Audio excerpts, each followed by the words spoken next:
Let me get set up first.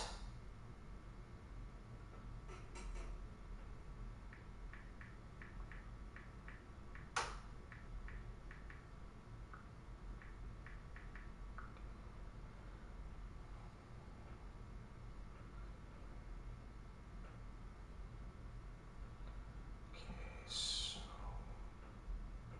copy.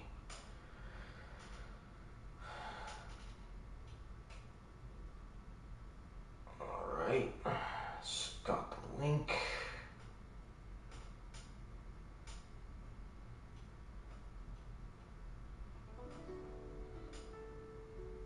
And let's see, in here it is.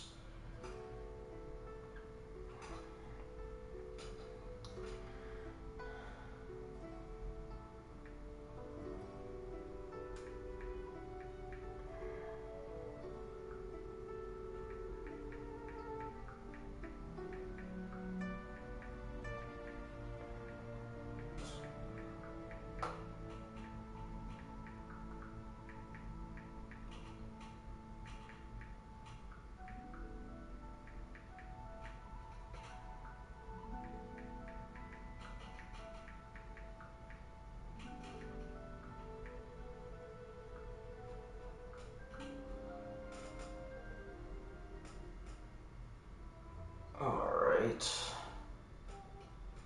Got my message and such. Copy. So paste. Alright.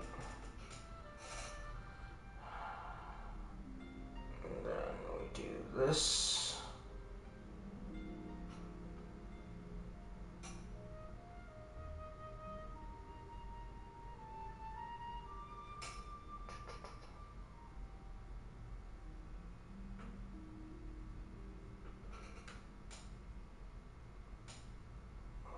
Alright. Paste.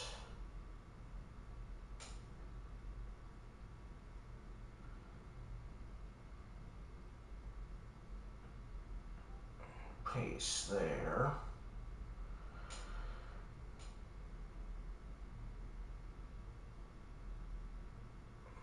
There.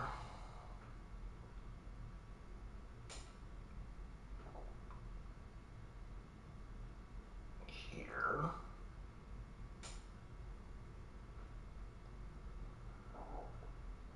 Okay. And then we do here.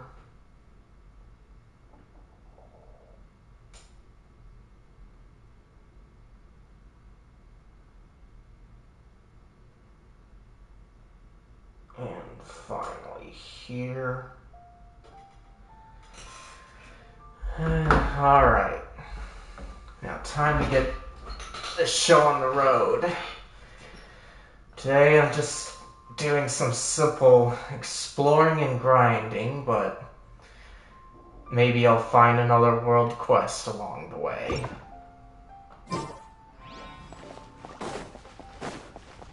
So before we get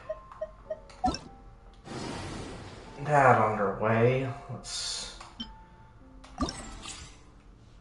do that. I don't care about any.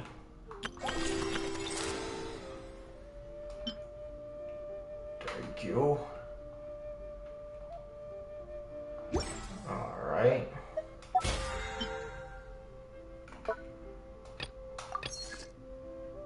Okay.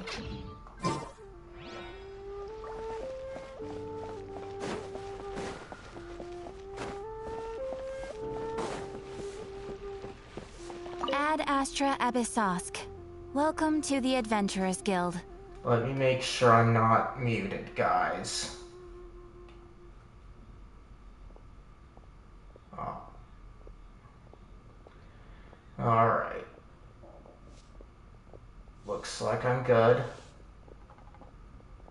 At least until somebody says something.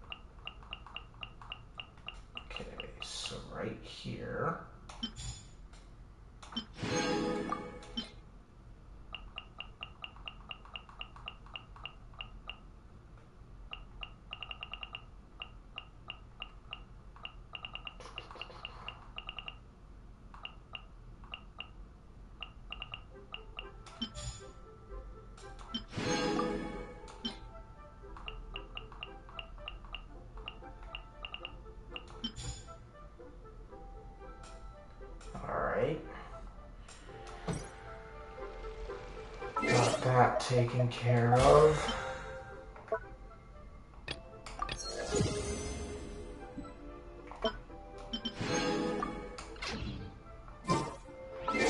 Alright.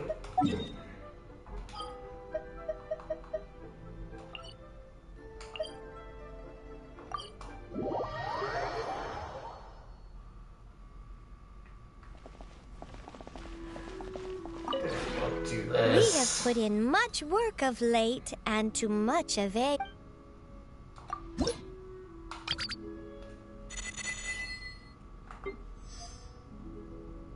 Okay. If you ever have any questions, I only came here to collect.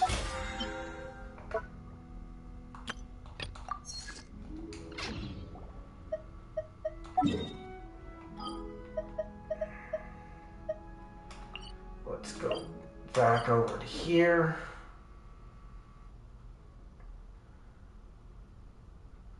And let's see what I've got to do for my quests. Guest from afar. Straight to the heart. Alright. Think I will take care of these two.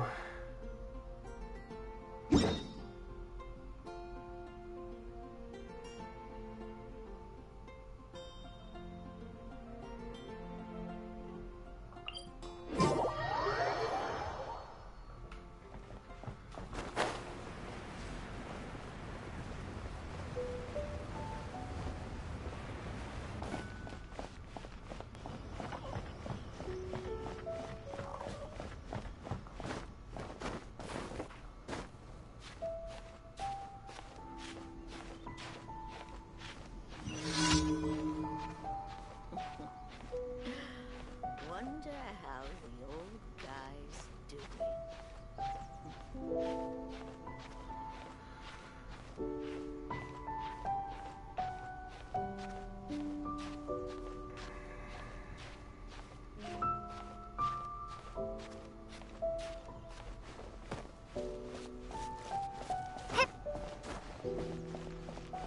Okay.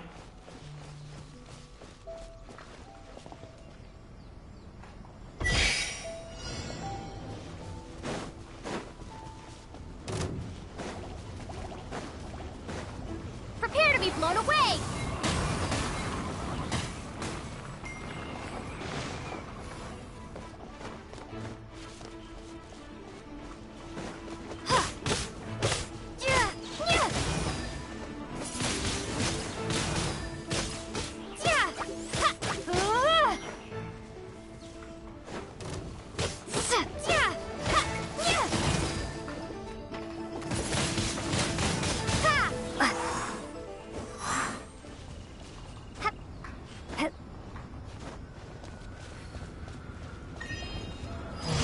Alright. Let me check something. Alright. Wasn't important.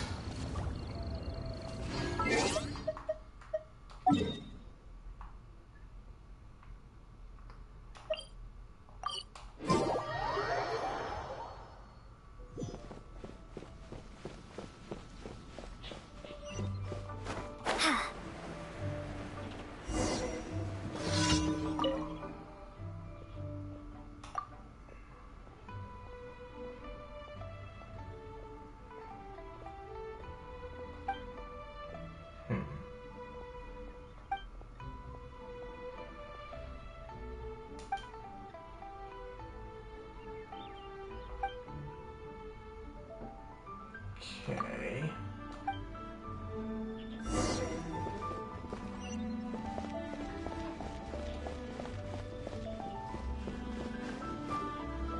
So out there.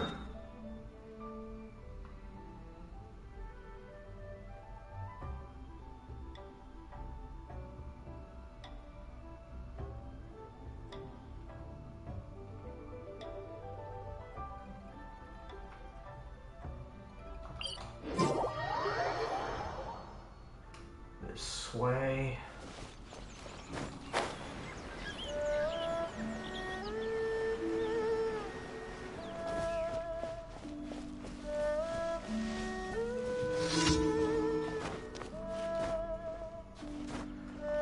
I don't care about that right now.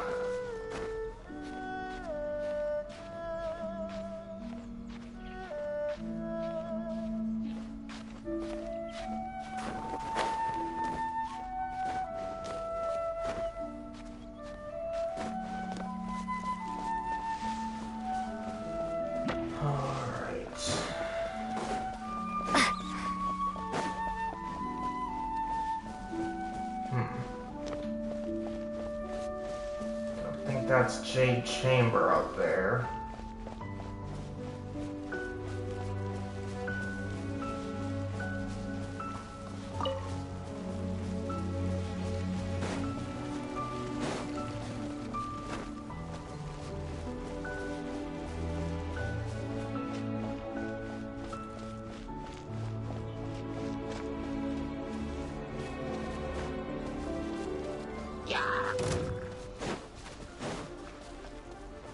You guys seriously want to die, don't you? Well, I don't have time.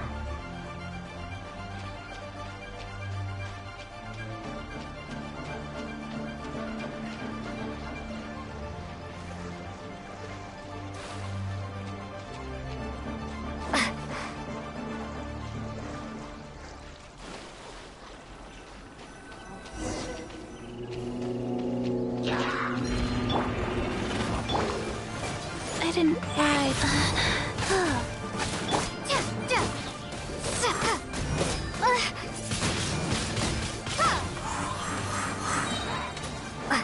Be gone!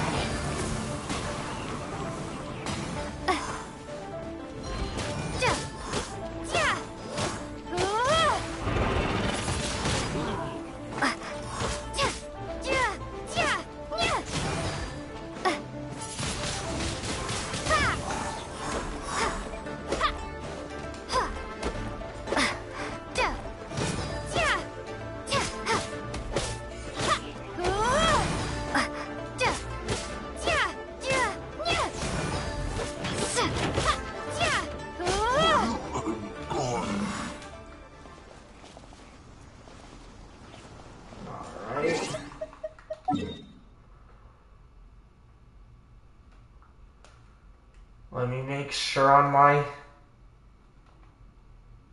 mic. Yep, it's right.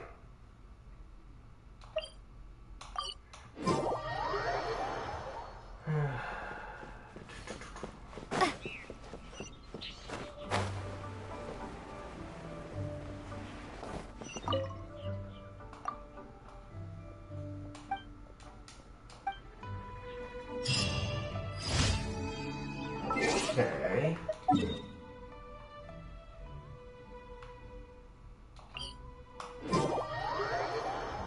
Here.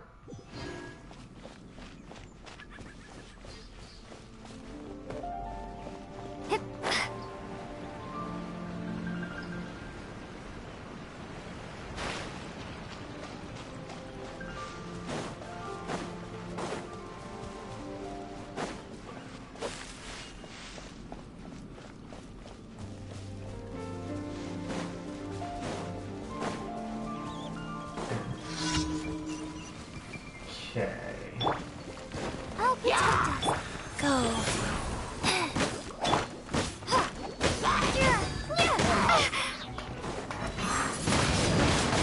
Windblade.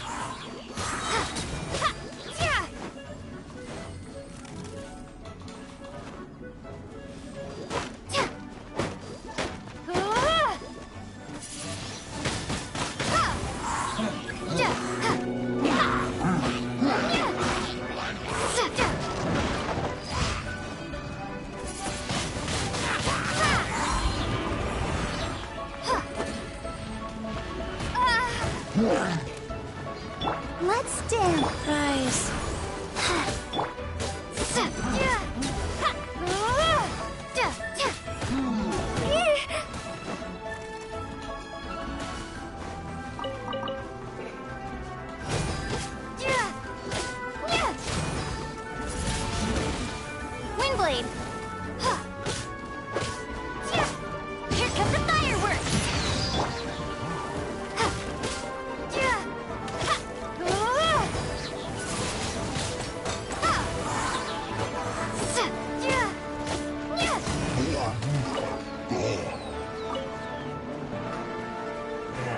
There you are.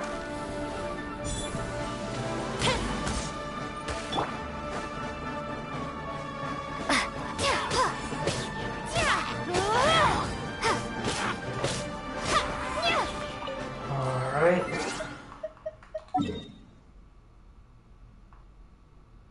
Let's see, it was over here.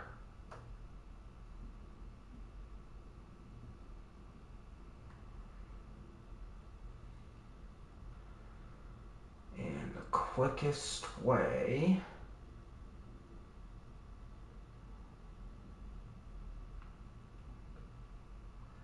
seems to be how I normally go to the boss.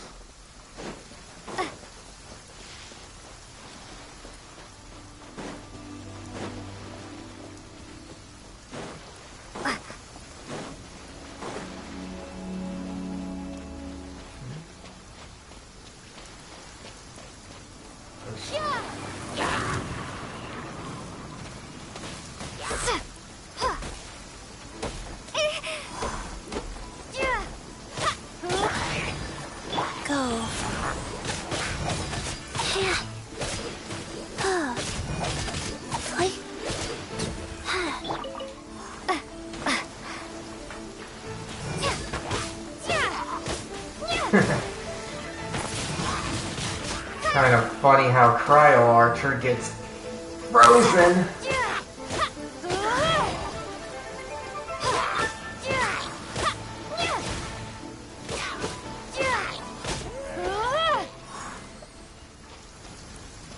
But I shouldn't expect any different.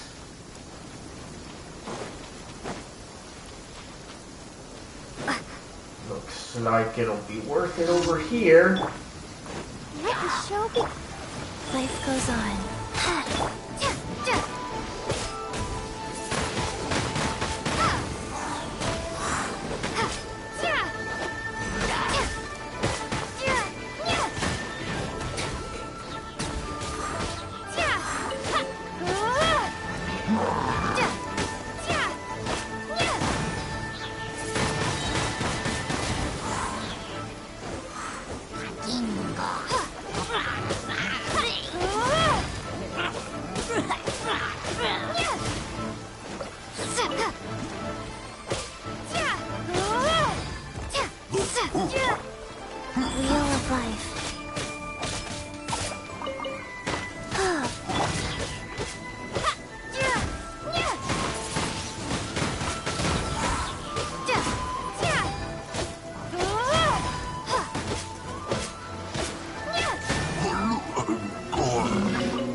Sacred name, Fortune Preserver.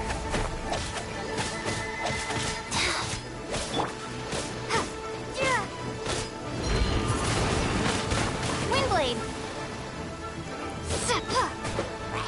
Be gone.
Alright, so that was all 4 of them.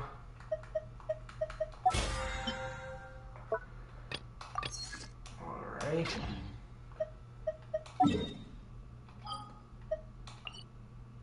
don't need to come here anyway.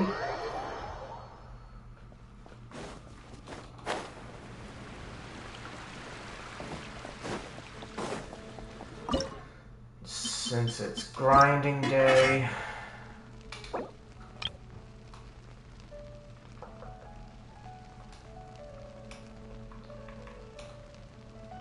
Continue.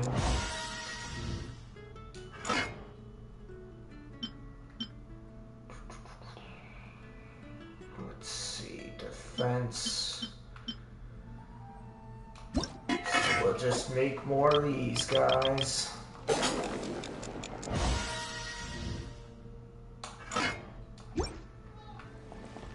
Alright.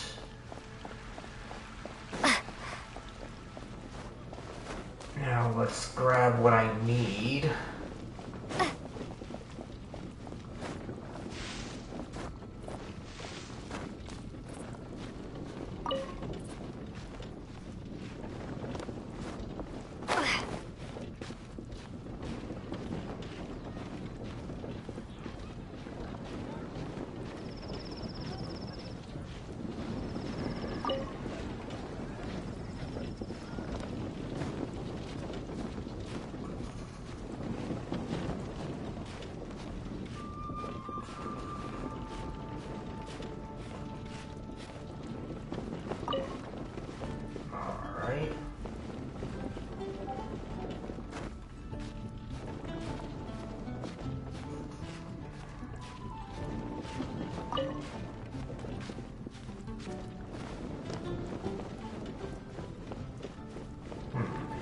Okay, nothing.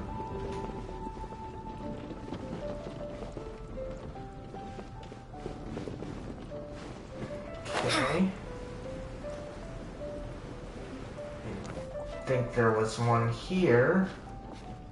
But that's good to know.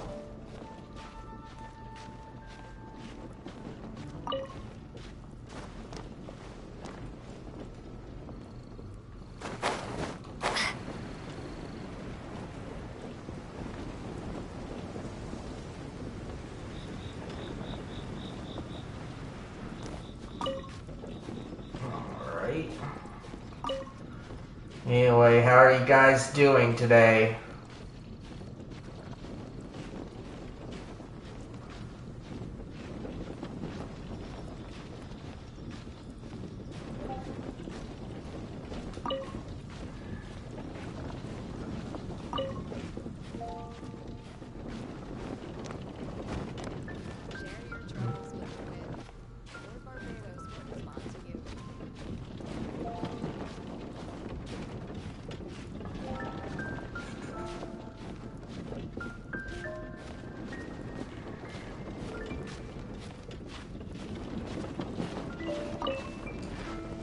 Okay.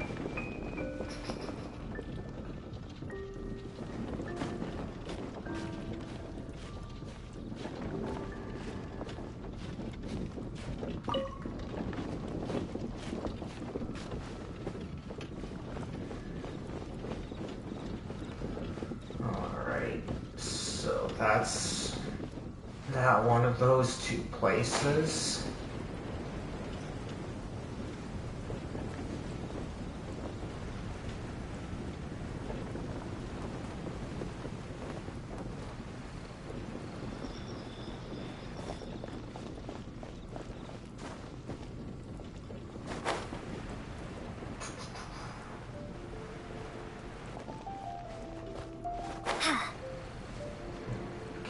Okay.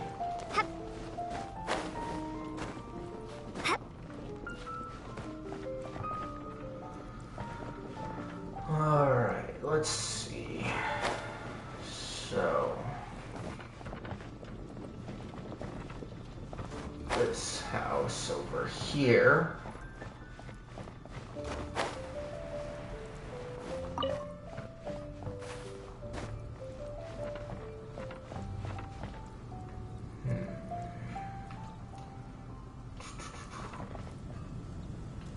There's some over here.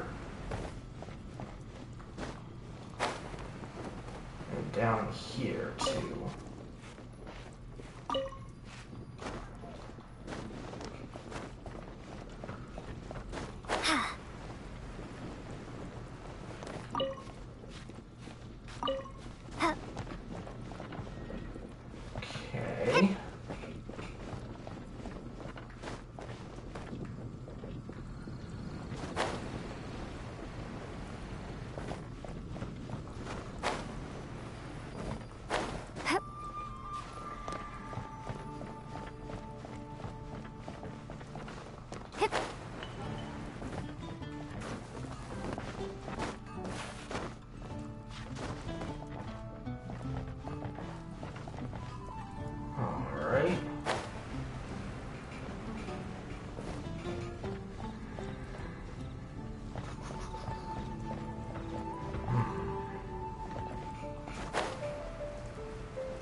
There's two over here.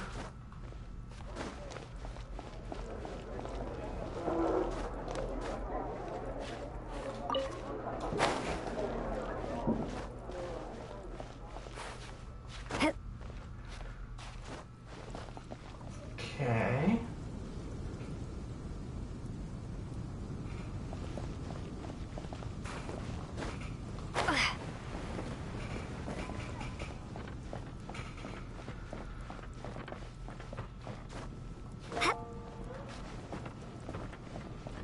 And that probably covers City of Mondstadt.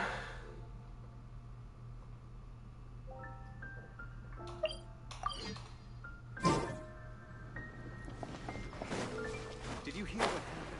It's the act. Ad Astra. Thank you for complete. Nice. Let's see what I got. Okay, not enough. So now it's time to go to Springville.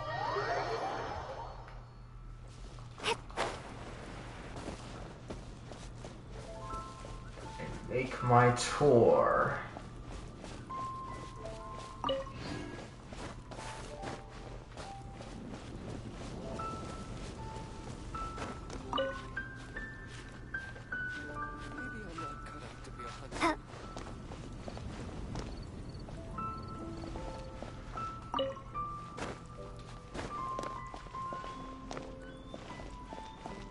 Alright.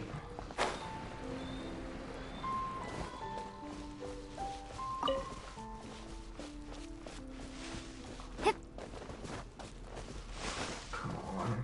There we go.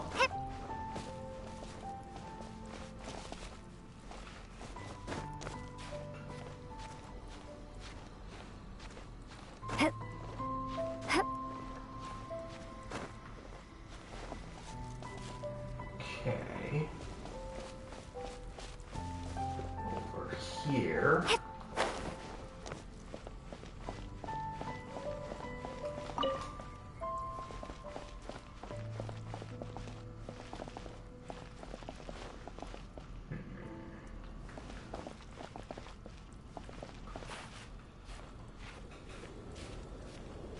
Okay.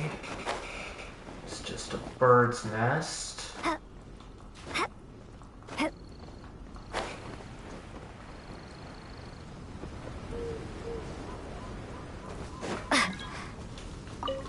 I'm ignoring that one because I didn't request anyone to join today.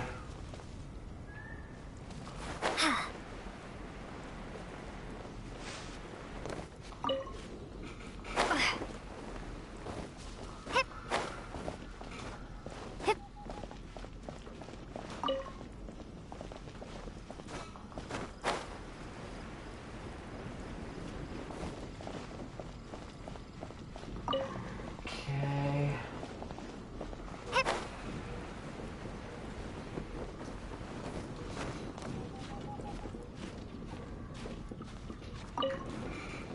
Alright.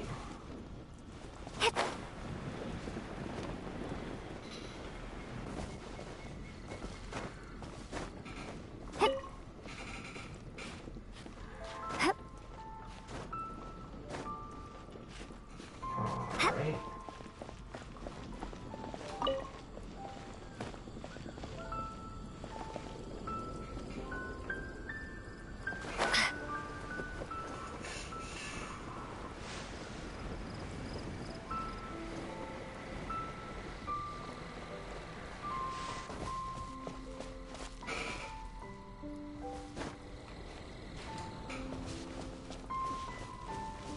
Okay, so the only thing I have left in this area is the windmill.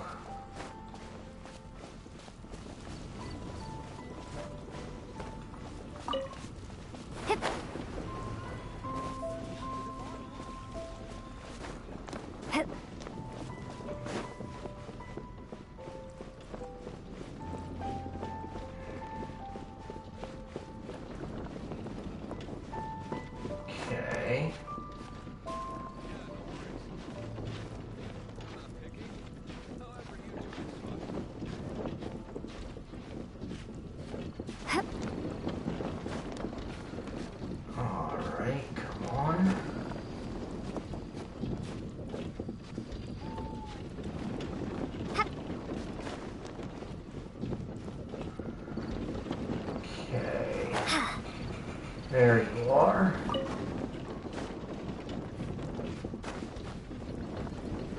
There should be more around it.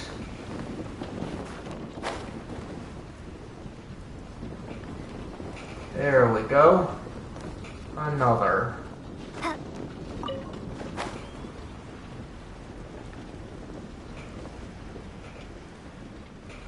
Alright. Looks like I got them there. Let's see how close I am on the person that needs them. Where are you? Ooh, nice. I got enough except for the scrolls on her. Okay. So, if I just have the scrolls, such to go, let's do our boss fights.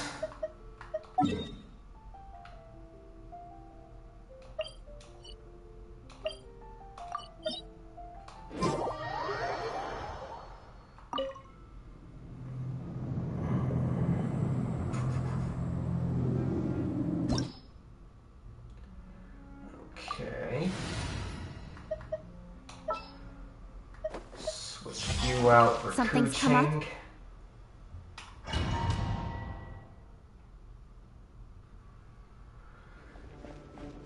Come on, big boy.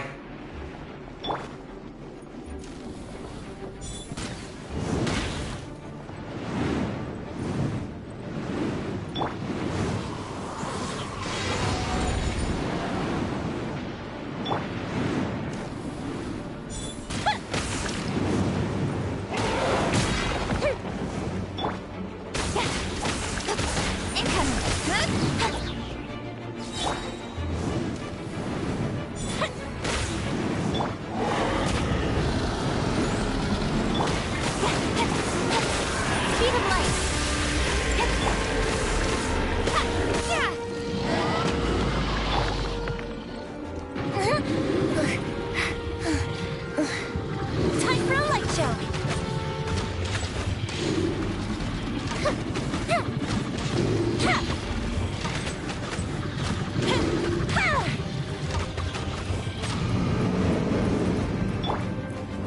Let's dance.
Let the show begin.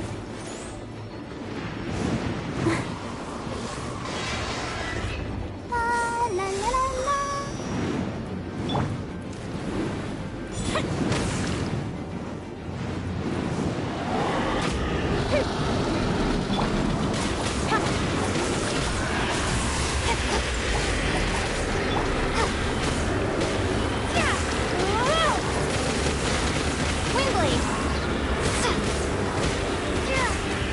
Let's dance. Hi.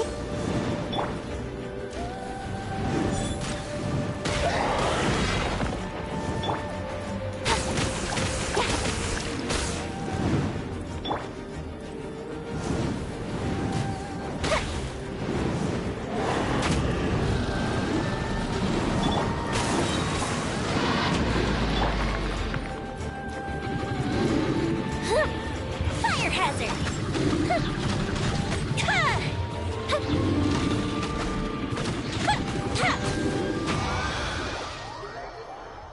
Okay.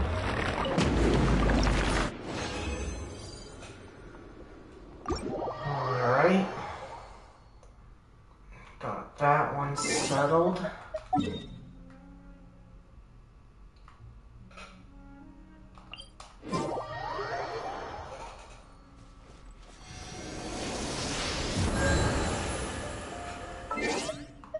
Now the next boss I need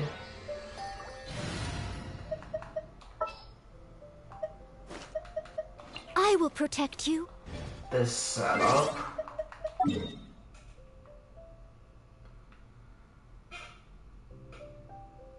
Alright.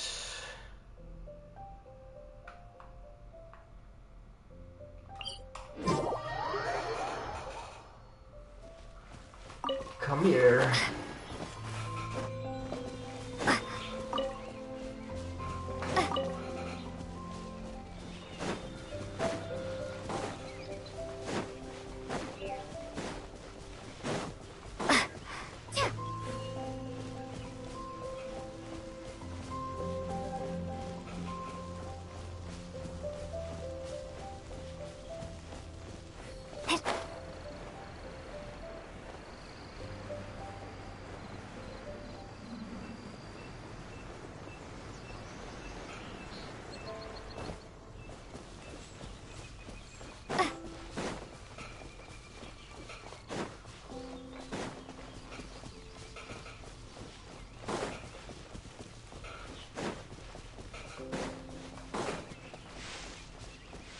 Okay.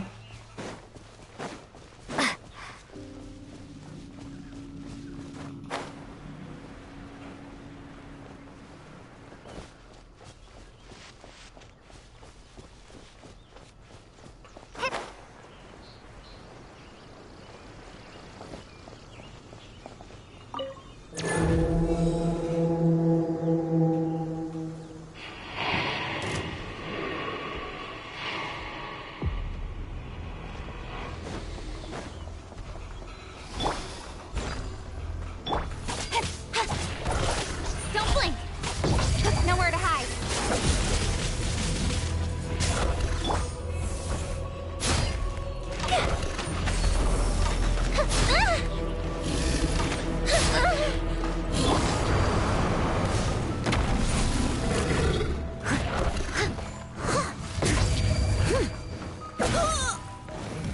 I must leave no stone unturned.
me.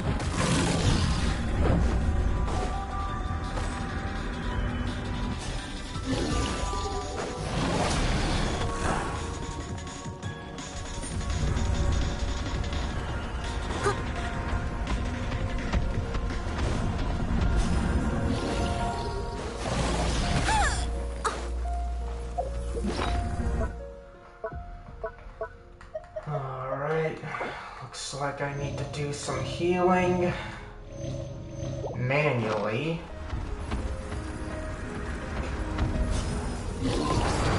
I'll catch up.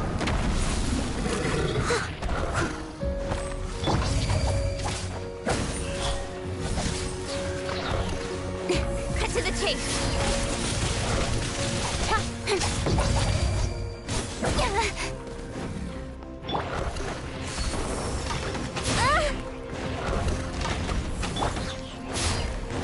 I must leave no stone unturned.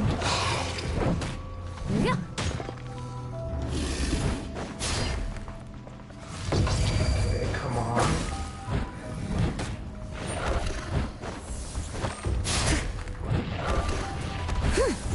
Someone needs... Don't blink. The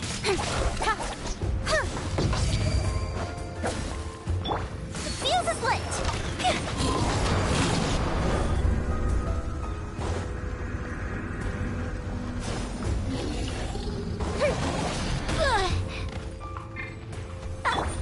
Steady as stone.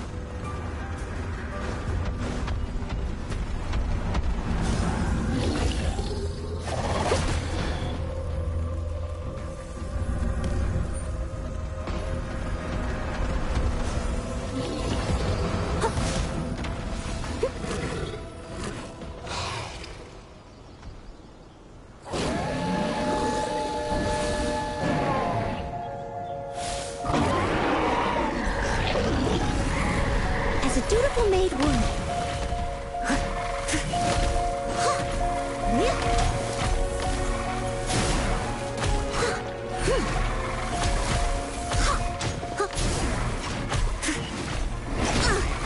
I missed a spot.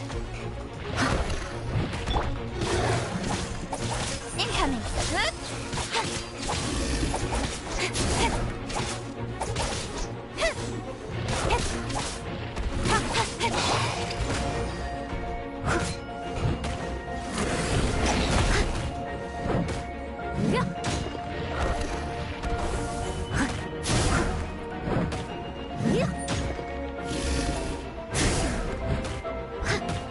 Time for a light show.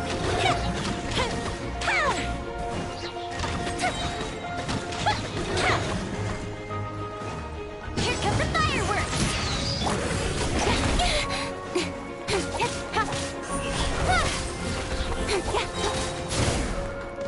With sword comes shadow. I must leave no stone unturned. Someone needs assistance.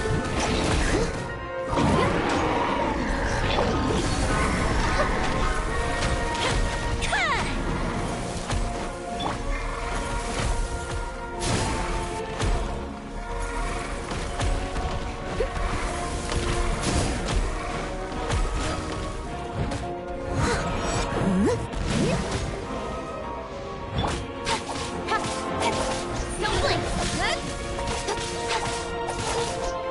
Fire hazard.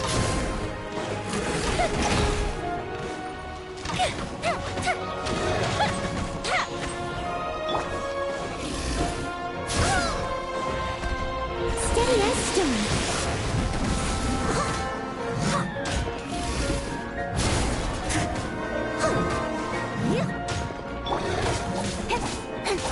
Incoming.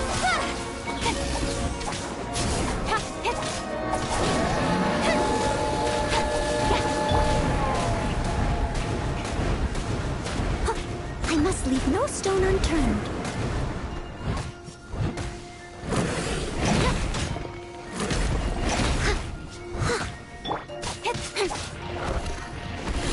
Speed of light. Cut to the chase.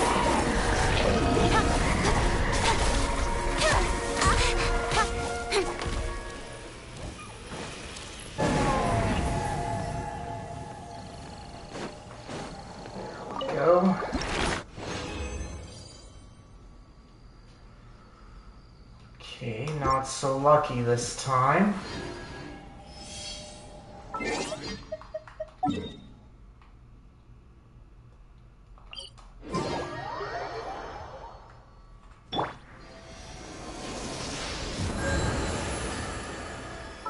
Alright.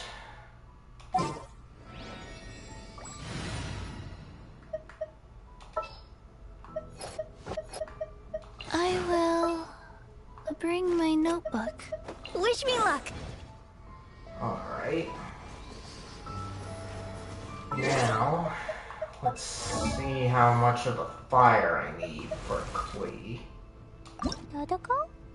Dodoko, where are you? Okay, so I just need a few things.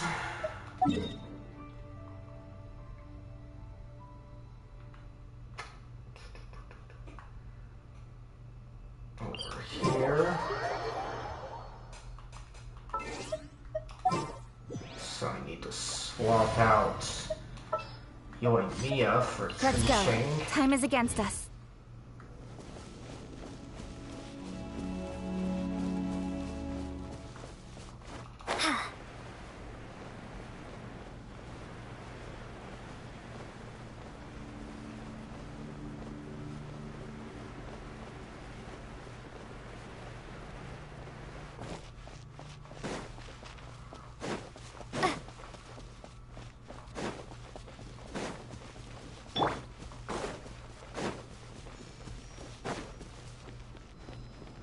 I'll protect us.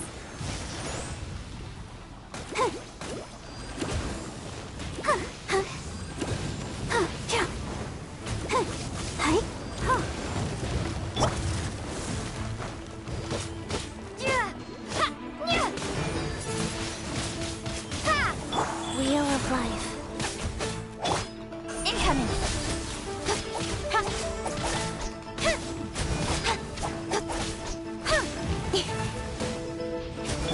Let's dance. Go, Barbara, go!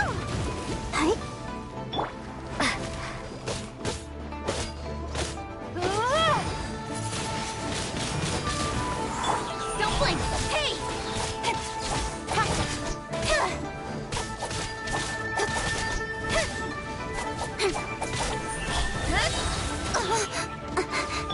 Let the show begin.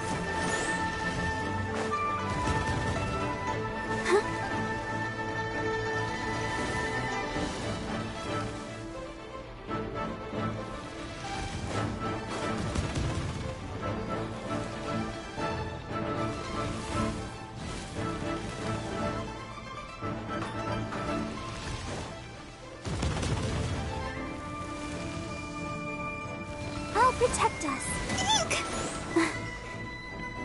Come on. Where is it? There it is.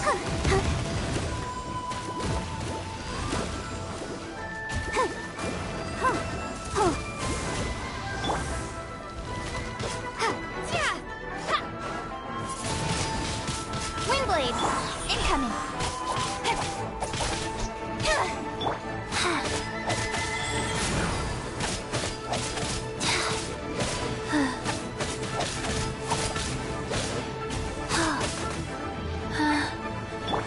Let the show begin.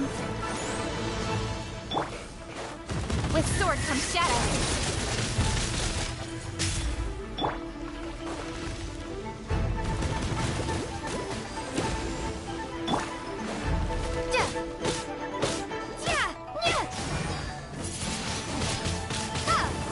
Don't blink.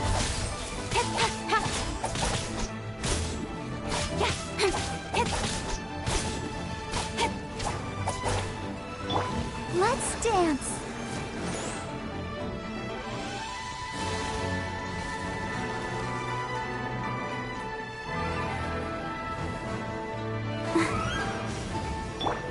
Go.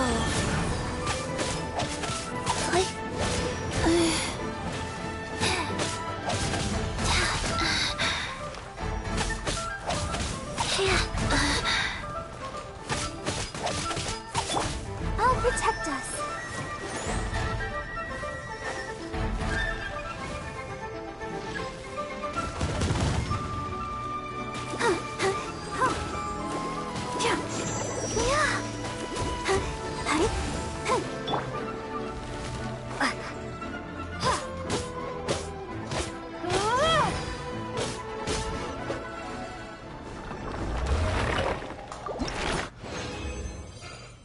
Alright. Let's see.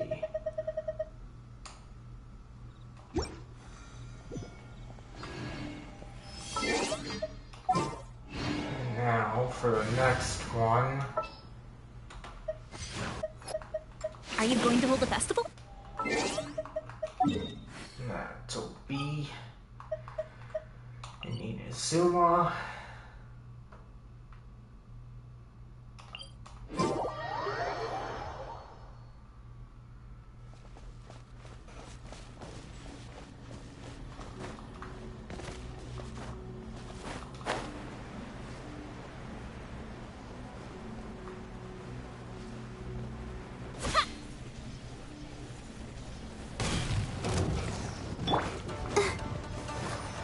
Rise.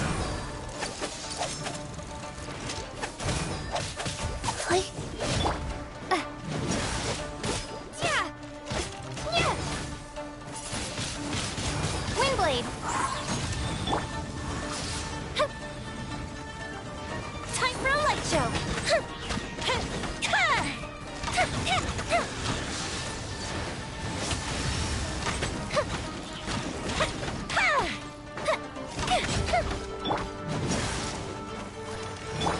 Wheel of life. Oh.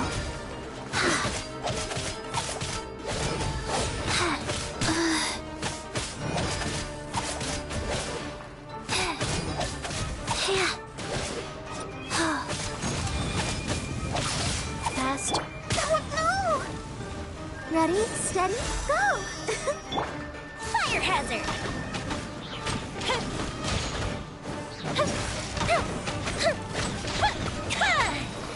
A festive reprise! Let's dance.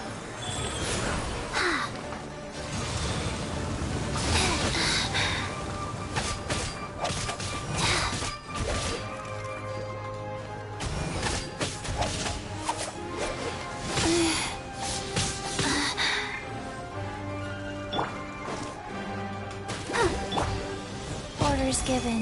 Orders received.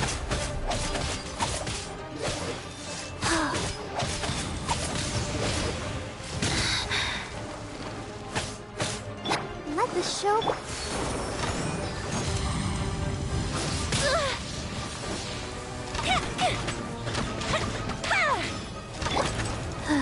Go.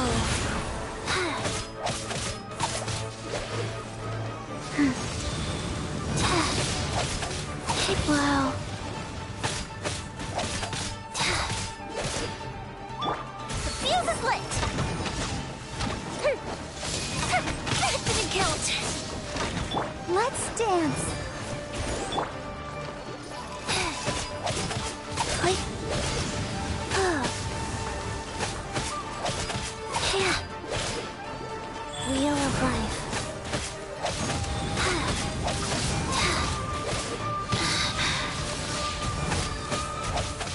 Hi.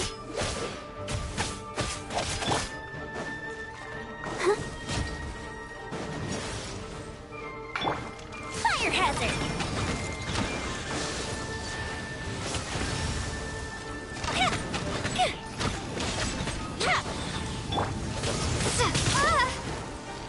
Let the show begin. Faster, life goes on.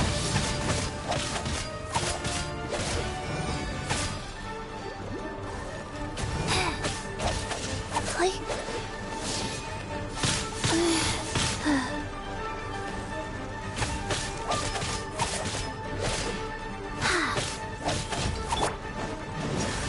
Time for a light show!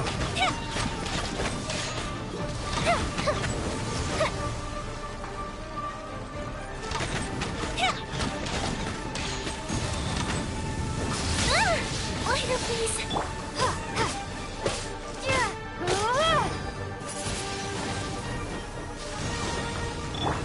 I'll protect us. Wheel of life.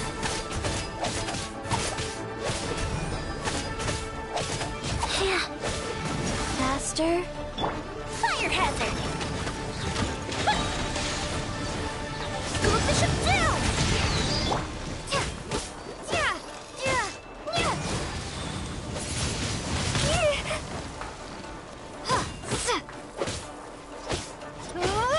Let the show begin.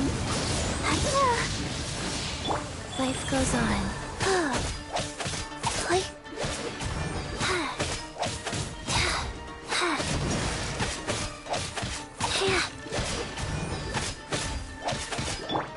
That didn't count.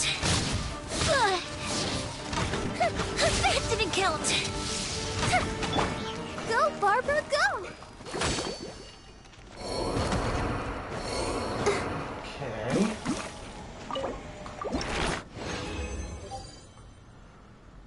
Alright.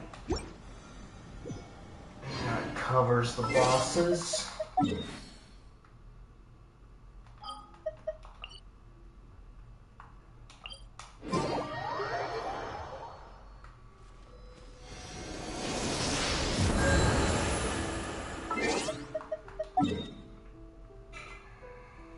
Okay.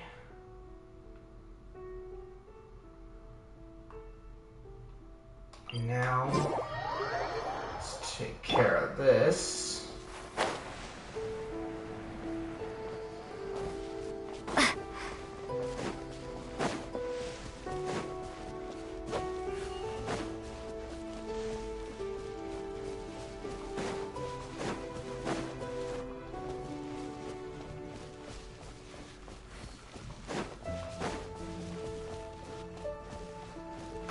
So I don't really need the Mora.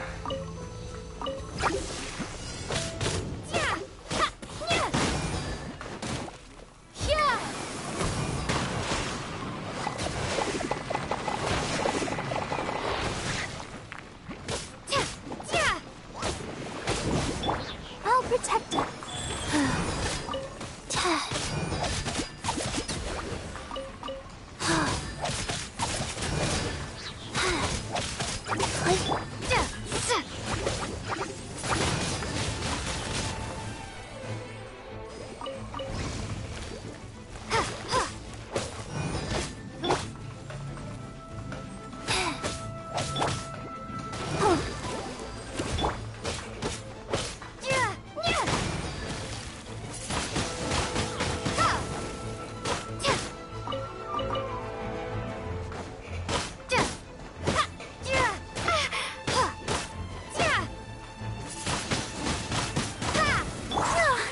Let the show begin.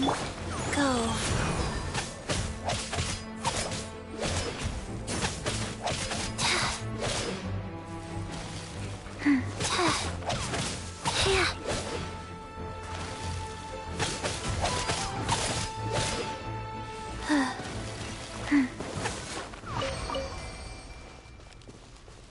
Alright.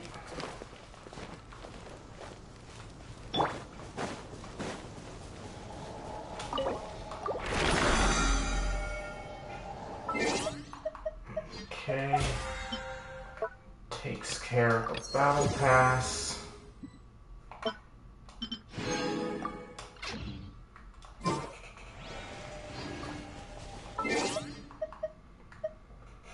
Okay.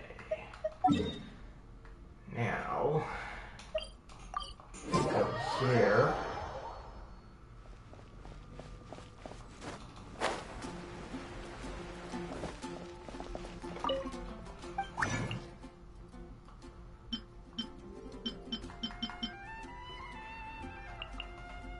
Okay, we do these guys.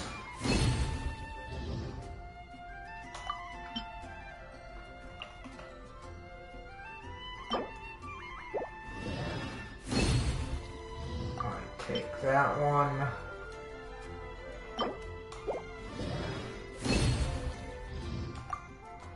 Okay.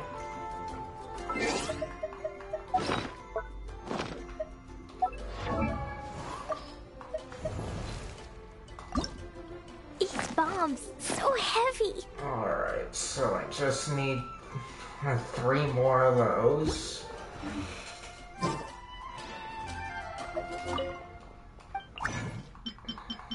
Which I'll get at a later time.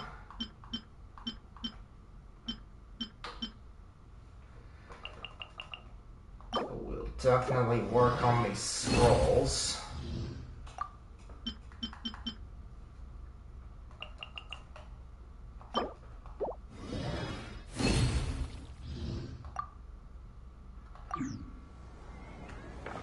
Alright. Now, let's go on to Fontaine.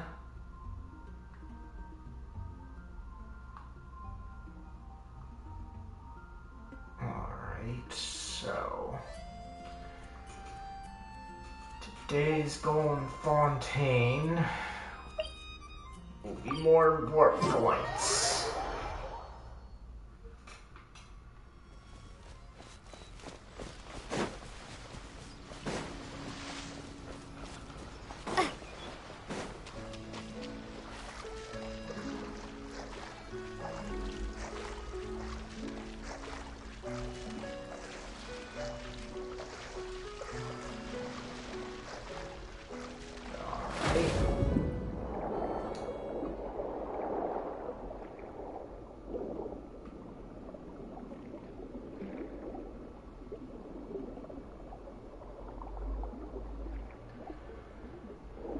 Okay, so it's not there.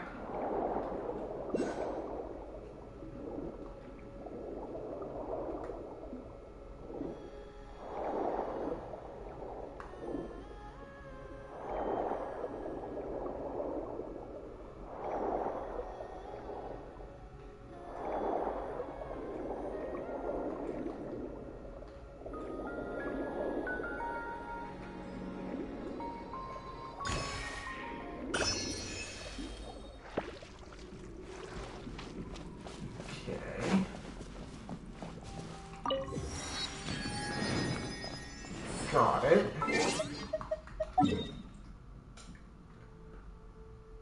All right.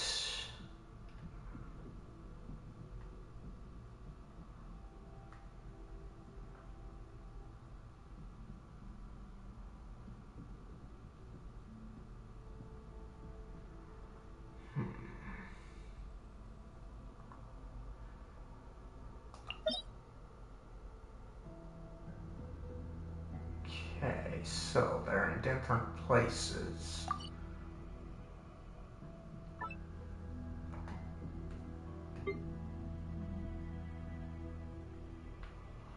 All right.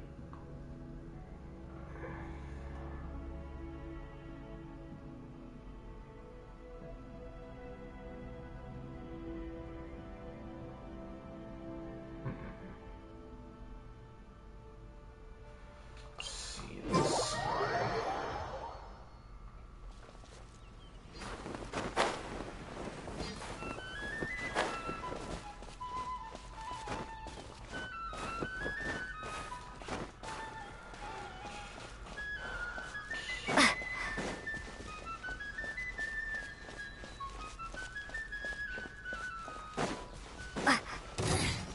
The insolent shall be punished. Where are you? Well, looks like they want to die.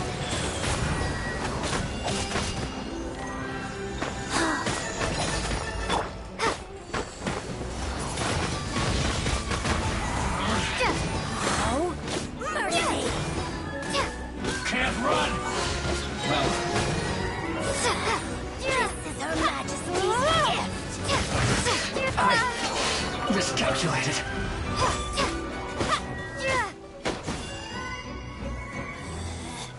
Out of my sight. Fire hazard.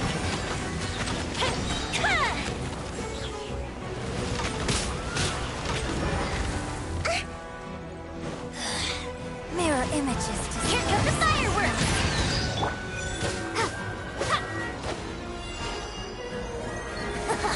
Gotcha. Windblade, prepare to be blown away.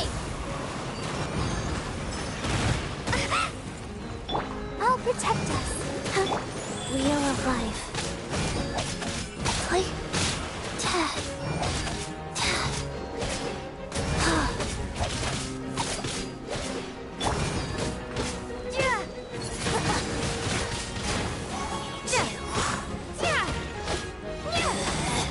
out of my sight. Time for a light show.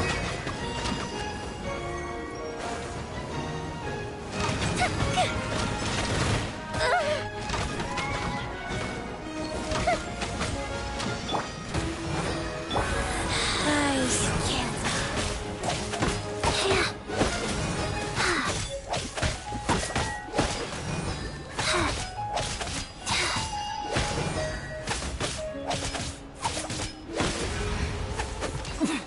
Winter shall eventually come. Alright. Treasure chest. All they had to do was leave me alone and they would have lived.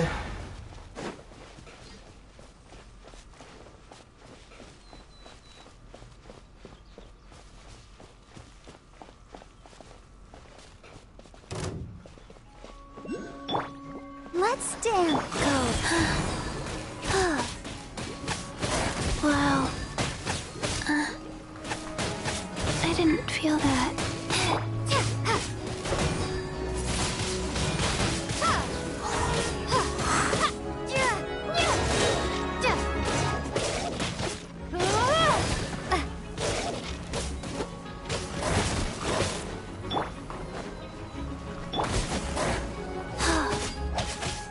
Sacred name.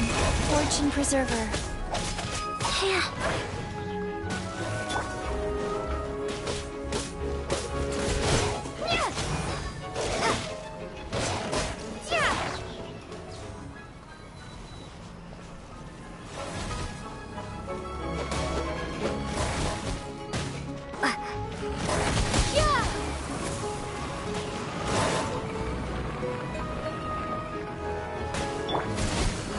Rise.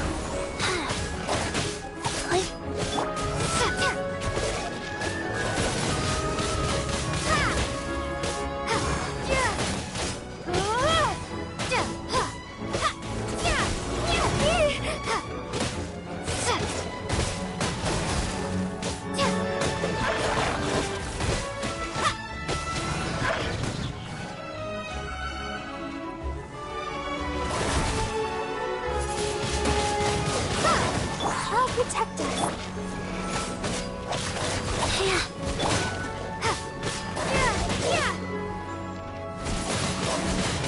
Windblade.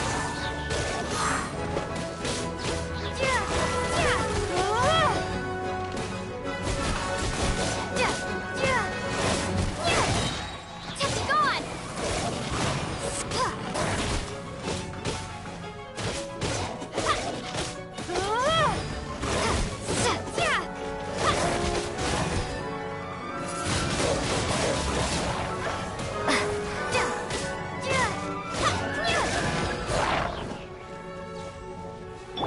Let the show go.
Is this an answer from this world?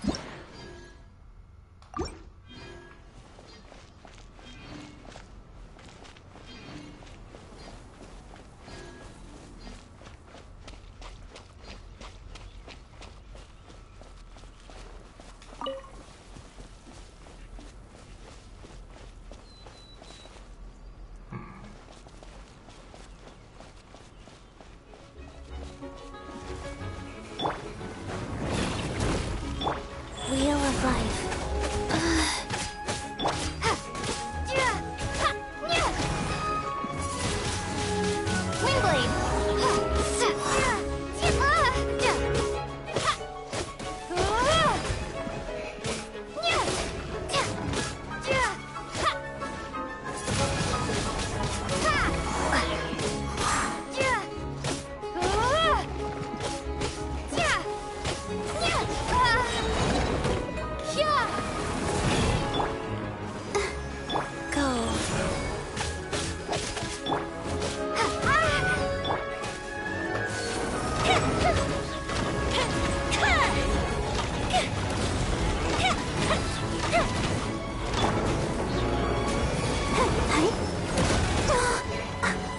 Come on, we can do it.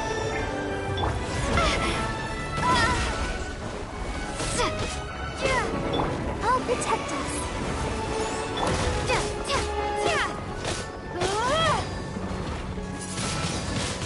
Windblade.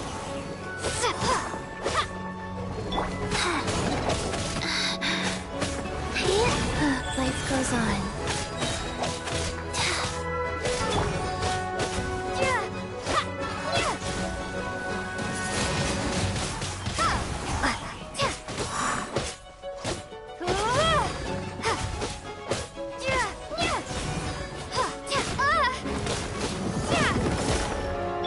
Let the show begin.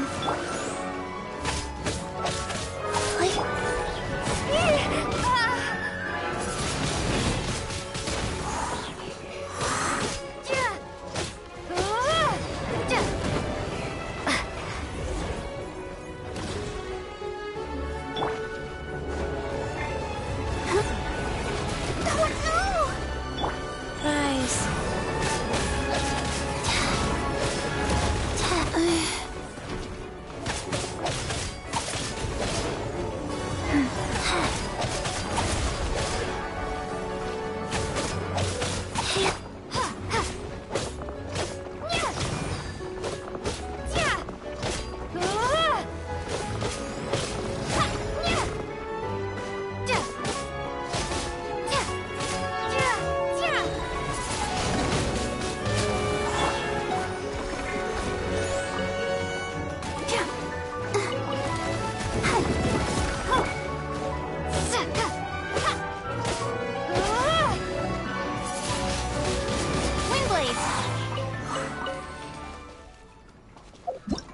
Alright.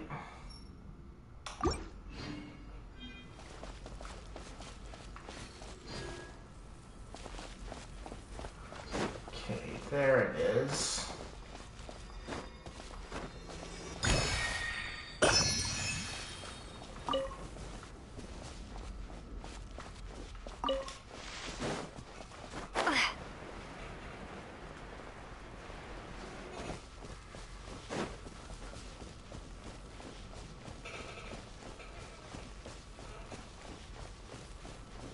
Ah, my destination is next to the statue, huh?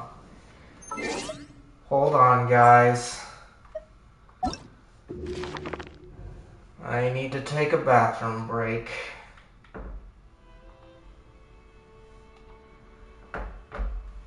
Be right back.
Alright, I'm back. Let me check my controller before I continue.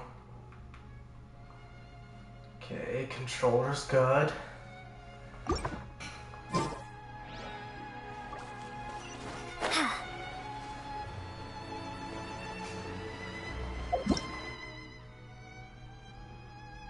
Okay.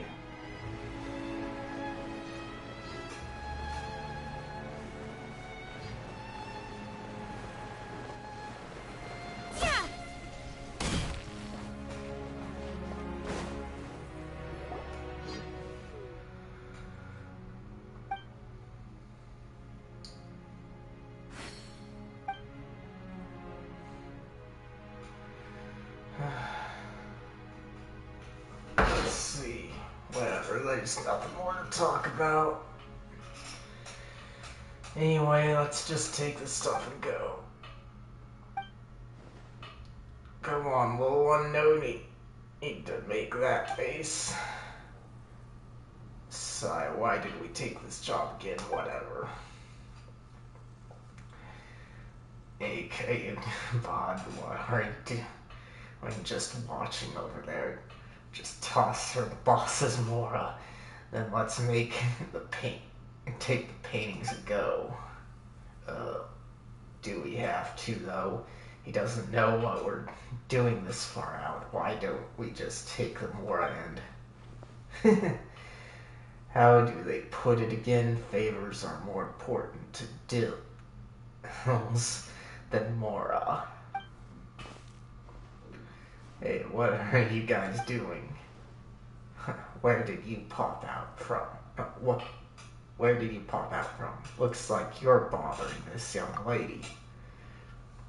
Her bothered, we're just here to buy some artwork, you know. Buying? How much were you gonna pay for one? 500,000 Mora, 550,000, 600,000? Wait, you don't have any hard figures at all. Well, it's not our fault this Museline won't talk. You know, if she doesn't want to talk to you, then she doesn't want to sell.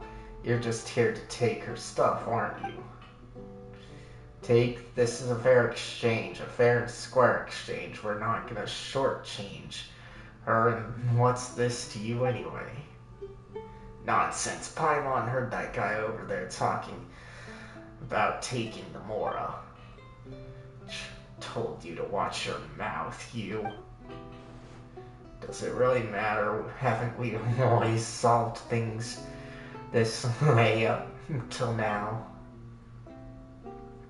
Can't you ever shut up? We don't have the time to involve unrelated people besides. What are you looking at?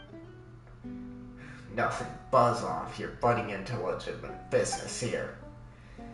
If not, I'm afraid we might have to resort to less savory methods to settle this.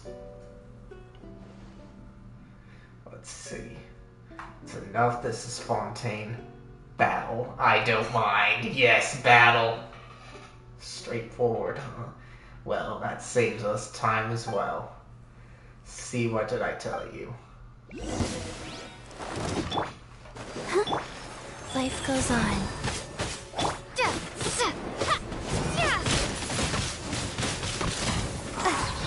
Prepare to be blown away!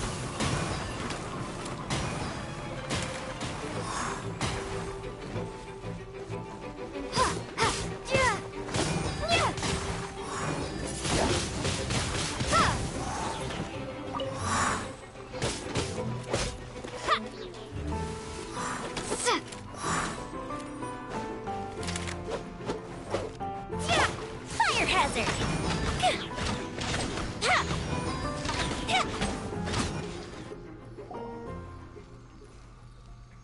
They ran off, huh? Why do these people always need to take a beating before they'll cool off, huh? But never mind that, are you okay? I'm fine, thank you. I'm not very good at dealing with such people. You're very impressive. Well, We are well-hung professional adventurers, after all. People like that can't hold a candle to us, that's for sure. No, I don't mean her skills. Anyway, she was the one fighting. You were just watching. Yes, exactly. She is useless. Well, Paimon, as a guide, we're just splitting the work, you know? Right, Bryce?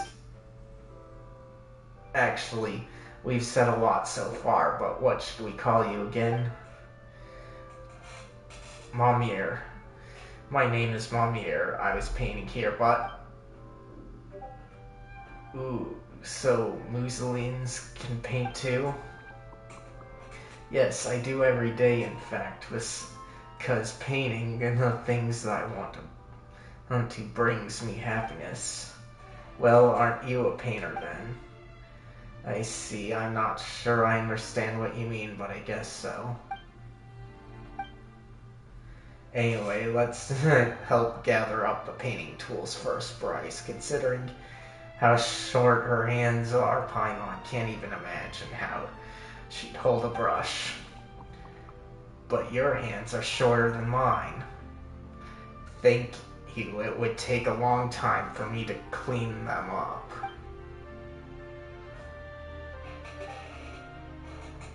See, well, looks like we're more or less done. Good job, Paimon.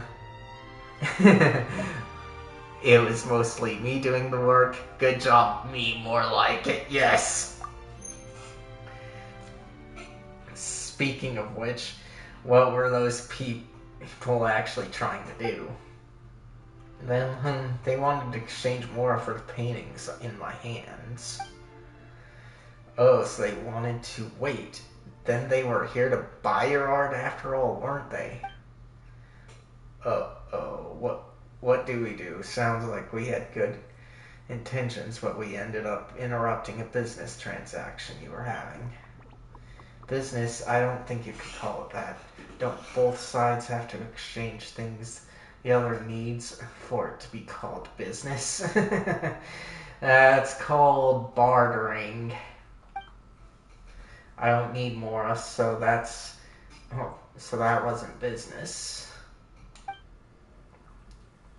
You don't need more. Wait, you're not some sort of a renowned painter, are you? Renowned? Does that mean people know about you? I guess I could count then. Previously, a stranger claiming to be an art collector or something asked to exchange a large sum of mora for my artwork. Self-proclaimed collector came to you, and they cited a high price to boot. No wonder you said you didn't need mora. If Paimon could sell her paintings for that much. Can you draw too, Paimon? Not really, but maybe with some hard work starting today. Reckon it's too late for you. Not with that attitude, you won't. I say, reckon it's too late. Paimon knows, but ooh, this makes her so envious. That said, who's that collector you were talking about anyway? A rather cool person and quite quite gentle too.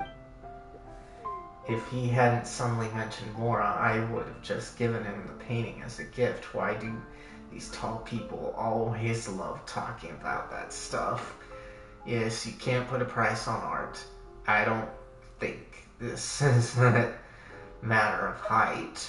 Yes, no matter of height. Of course, after all, Mora is, well, actually, Paimon doesn't think you can evaluate art solely based on Mora either.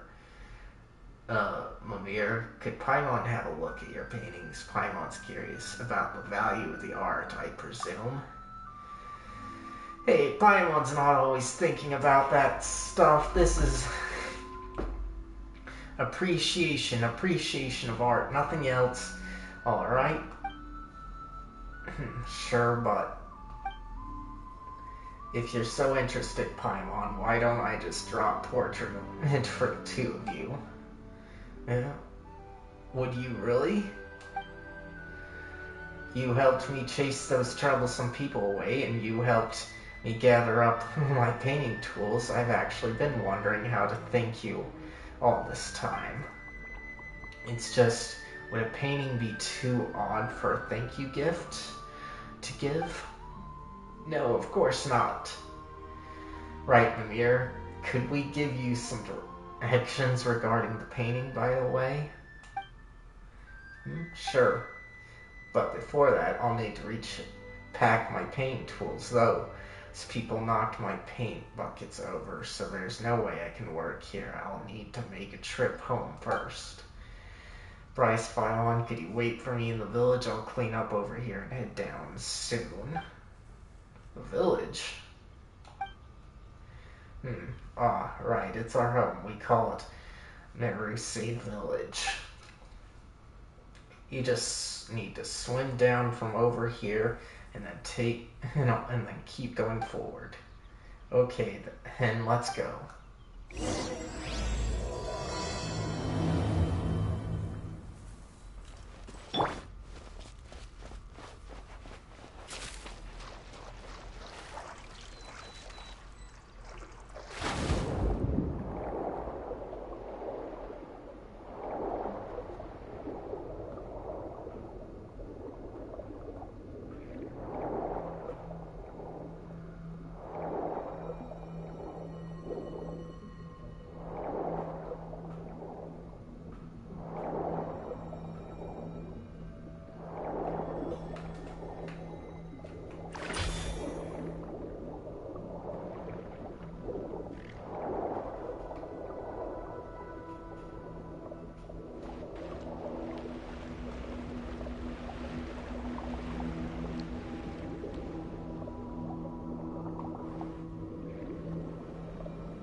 Why does that look like withering down there?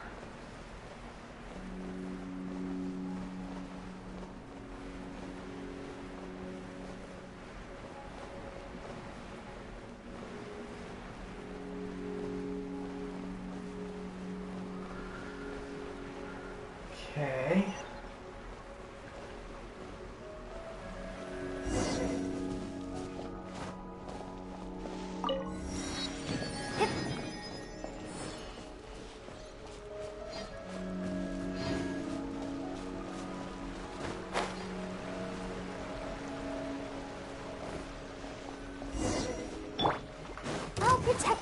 Wheel of life.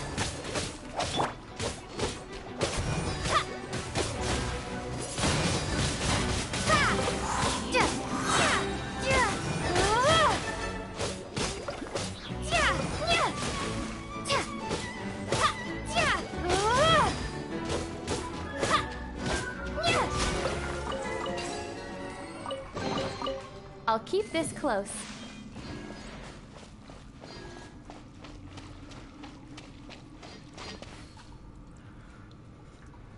Okay.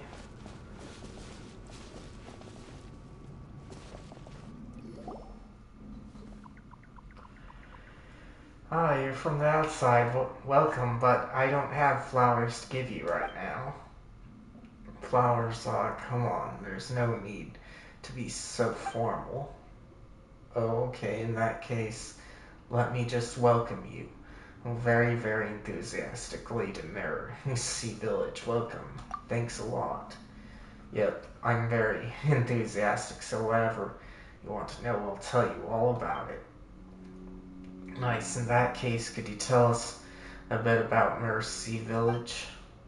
Sure I can. The village is home to lots of mercy. Means, well, you can't see them here, but you will if you keep going forward. Everyone here is a wonderful mercy, so if you're a good person, you'll definitely be welcome here. I wouldn't say that I've never done anything evil. I think I'm gonna say I'm a good person. Paimon is too. And that's good to hear. What should I say next? Oh, I forgot, but I remember the ending was, I hope you enjoy your stay here in our village. Nice, shall we have a look? Then Bryce, we'll see you later. Xenia.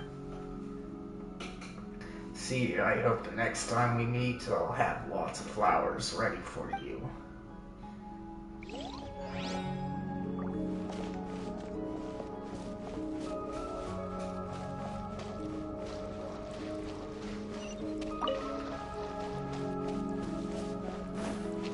Okay.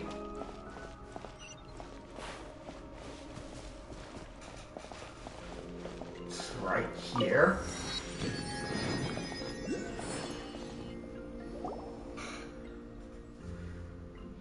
Let's see. Bryce, Paimon. Huh? Here? Are you surprised, Paimon, and happy that we met again after all this while? It wasn't that long ago. Well, it hasn't exactly been a long while since we last met, actually. How did you get back sooner than us? We didn't see you at all either. I came back immediately after packing and I wound up waiting for you here. Well, alright then. Also, this is Mercy Village. All the houses are kind of small, pretty interesting. Maybe we've got a Mercine chef, a Mercine adventurer, or a Mercine architect who specializes in building Mercine houses in this village of Mimir. What does your house look like? My house is pretty and quiet. It's a good place to paint. Come on, it's this way.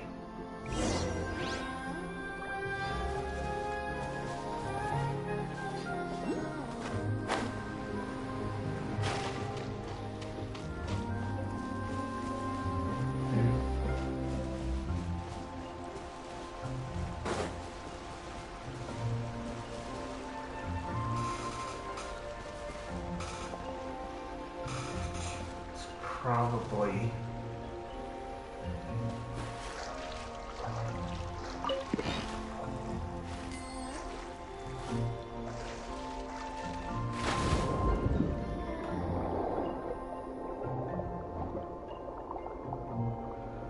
Nope.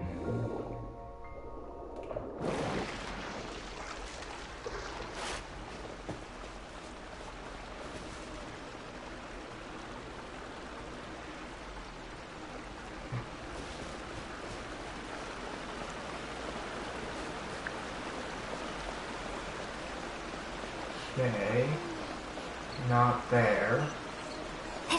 We'll just continue on then.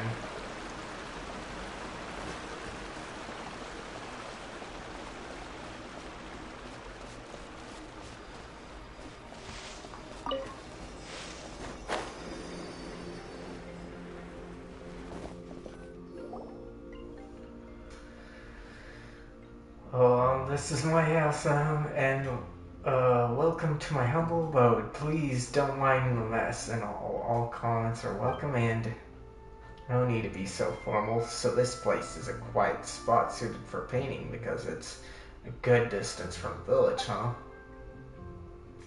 I'm back, Seymour. Garbled mechanical noises. Welcome back, milady. You are as gentle, lovely, and radiant as ever.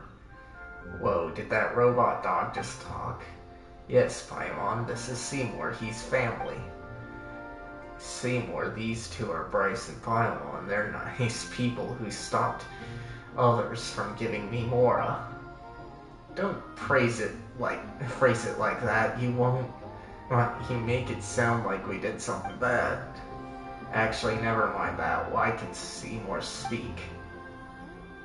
What do you mean? Of course he can. There'd be something wrong with him if that wasn't the case. What she said, Paimon. Talking robot dogs aren't generally the norm. Is that so? But Seymour can.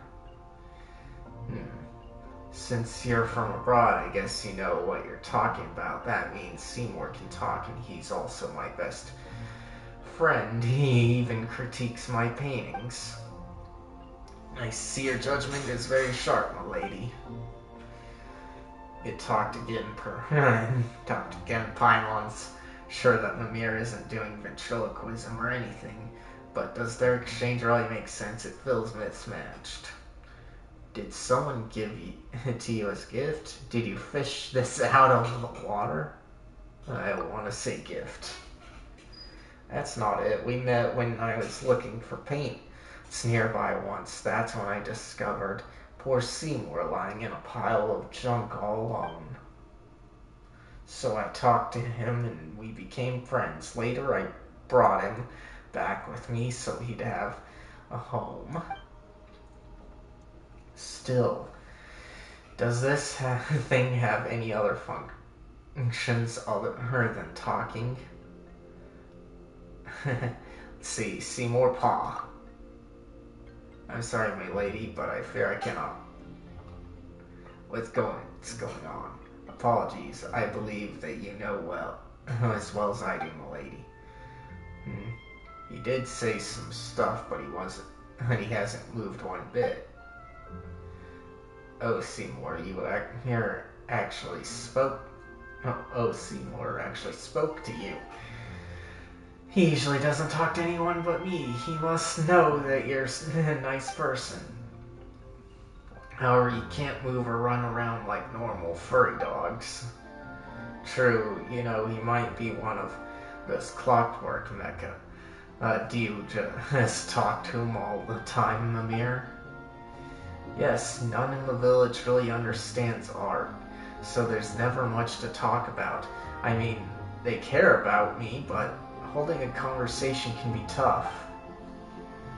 They definitely don't show as much interest in my paintings as you do, Paimon, other than Mr. Jacob.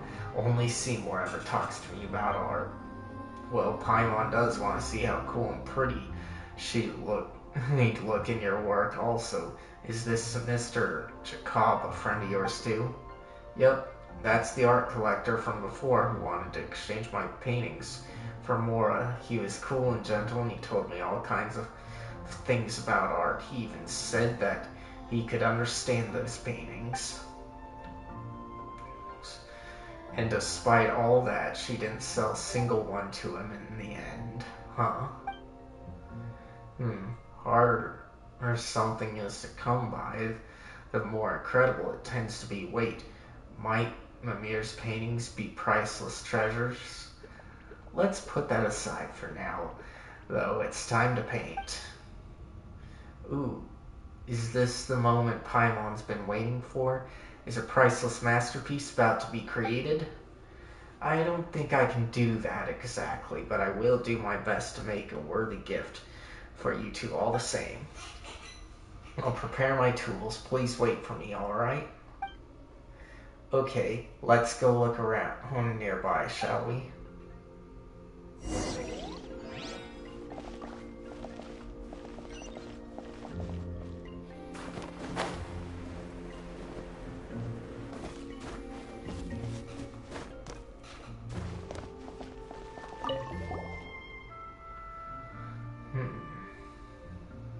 Seems to be a design of outside the village. Darn, wish they would have shown it. Speaking of that, how do his lanes of mirrors see a village trade with merchants from outside? Paimon doesn't think normal merchants would be good at diving.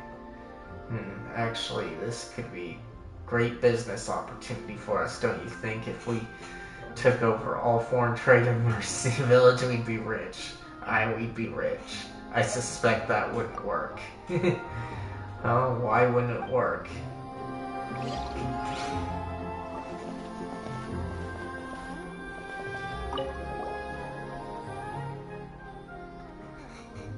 Let's see. Why Seymour the only clockwork mechanism that can talk? Might be some prototype. That's true. What's the deal with you, Seymour? But if that's the case, why did it get left here? You'd think a new invention from Fontaine Research Institute would. Wait a minute. Did the explosive accident at the Institute back then send Seymour flying all the way here? Could it really have been sent flying that far when Seymour just shattered on impact? You're right. Well, what's the deal with it then? No reply. Somehow doesn't seem all that smart. You're not smart, Paimon.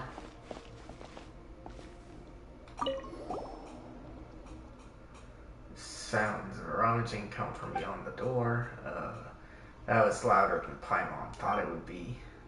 My paints, but they should be here.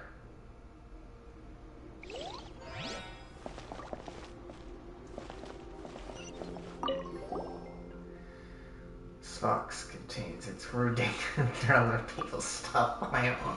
Hey, Paimon just happened to see it, alright? But still, it seems like there's some machine components inside, though they're a bit...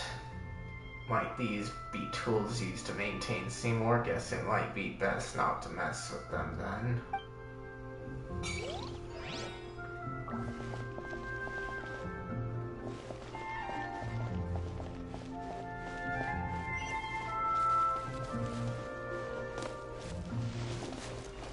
Okay. Found it.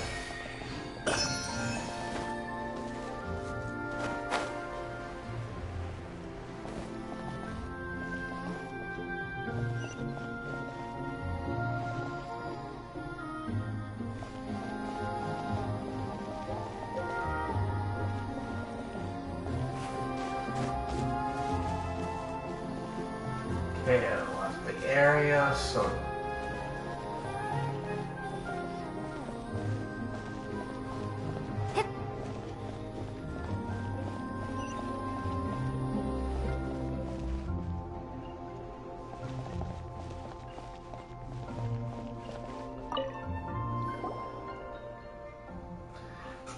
What's this small bottle for? Only one way to find out. What the? You're gonna take it? Huh? Looks like paint. There's only a little left. But still. Bryce, are you okay? I'm just a little dizzy. Huh? A flying white fish? They go together. Why don't we sit down and take a break here first? You might be tired from all that swimming. I'm fine now. That's good, but don't push yourself, alright? If you feel sick later, just say so. Bryce Paimon? Mira, are your painting tools ready? Again, welcome to my humble abode. Please don't mind the mess. And all comments are welcome, but, I think I'm out of paints. Huh. I mean, the stuff that should have been in the bottle, a warm and beautiful color. Anyway, sorry, but please wait here a moment. I'll go to gather some paints. I'll be right back. No need to apologize. A priceless masterpiece like the one you make should also need priceless paints after all. Do you need to collect the paints yourself? Yes, I want to draw the most beautiful things. Common paints are fine, but they won't be able to portray the warmth that Bryce emanates, or Paimon's shininess. Give me a sec, I'm going to gather the paints myself. I'm going to gather the paints I need. We can help. Let me make sure on my mic. Okay. Good. Yeah, that's right. Your hands are so short it might be tough for you to hold the paint bucket by yourself. My hands aren't short, Also, there's no need to worry. I've always gone out to get paints on my own, so I'm used to it. Wait, so you don't have friends accompanying you most of the time? Oh, what Paimon means is, sorry. Huh? Why are you apologizing? Oh, I get it, Paimon. You feel bad for me because Seymour can't move and I might be lonely while collecting paint, right? You're so nice, thank you. But anyway, we should go together. It won't be more convenient that way, right? Yep, let's go together. If you're both willing, then let's go. Thank you, that makes me so happy. Well, Paimon really does want to see your work, you know.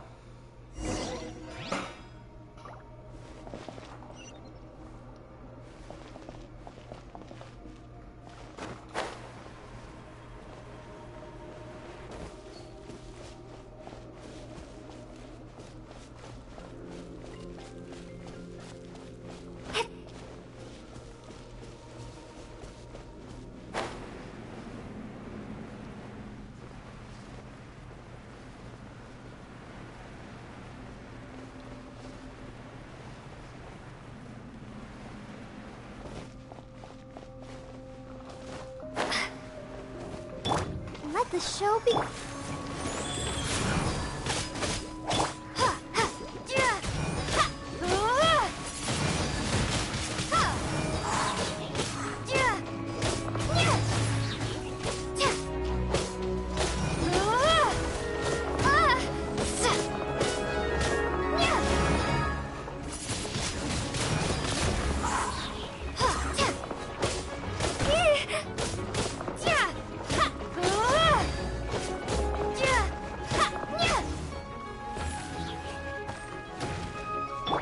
Protect him. Go fast. Play.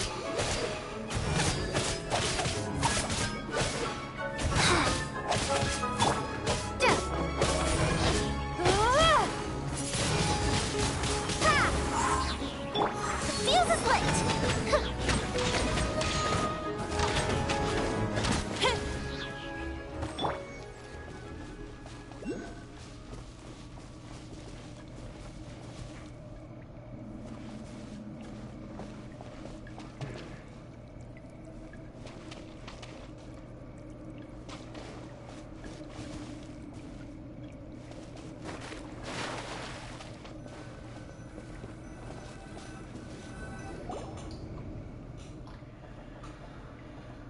Look, Bryce, Paimon, those are the ones that we need now.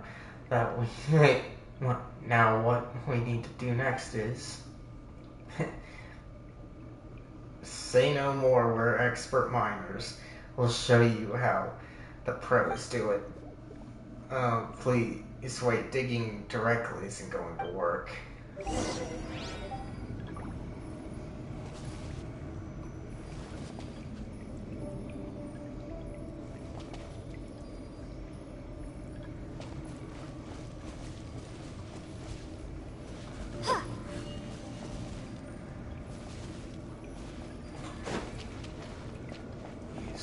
Prisms.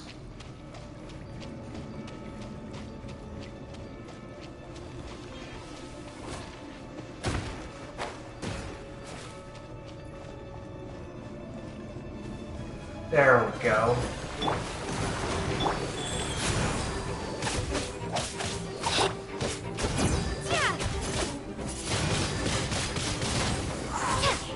And we might as well check out the helper thing too.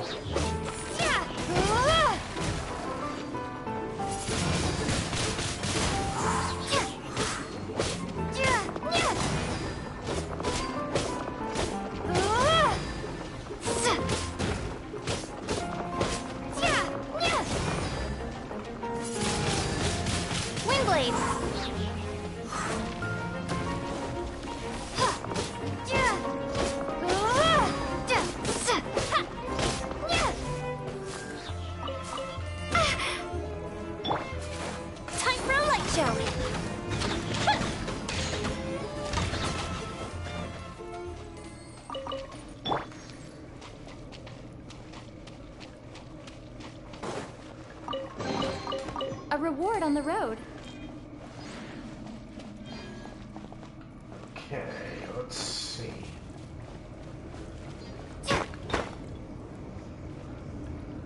if you try to gather it directly, you won't be able to dig any out.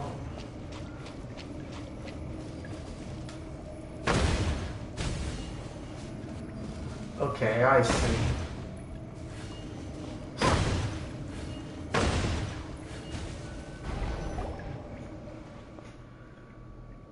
So that's how we're doing this, huh? But as long as we grind this ore into power, whatever we can make paints, right, Mimir? Huh? And where's Mimir? She was here a moment ago. She probably went up ahead. Seriously, someone that small shouldn't go running around like that. No, never mind. Let's head up ahead, too. Bryce, are you okay? You're zoning out again. Nothing, I'm just a bit busy. Just like before, have you just not had enough to eat? Yeah, thanks, Paimon. Thanks, but I don't think this is a question of how much I have or haven't eaten. Don't push yourself too hard, alright? Let's keep going, shall we?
Kind of surprise I could sing about.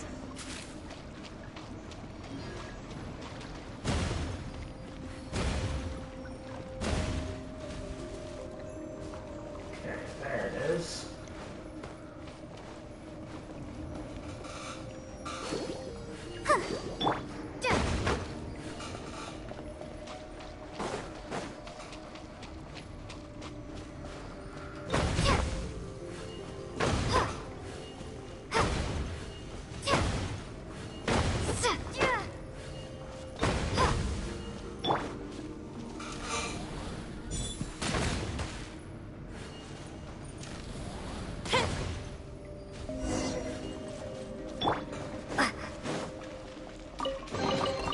I'll keep this close.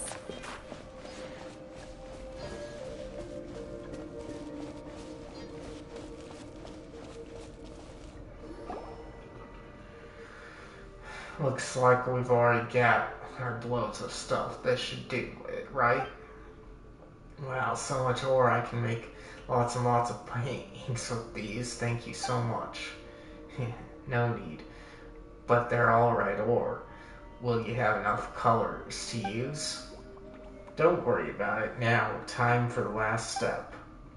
Oh, Paimon knows you're gonna grind the ores and make them into paints, is that right? Well, Well, if you put it like that, counting the need to grind the paints, there should be 2 more steps instead. These ores contain a lot of impurities. If we were to make them into paint like this, the colors won't be even. They'll look dirty. Paimon didn't know that. There were so many considerations at play. Guess that's what makes you a master of the arts. So, what do we do, Master Mimir? At this time, we need to find pure ores, grind them down, and then mix the powders together.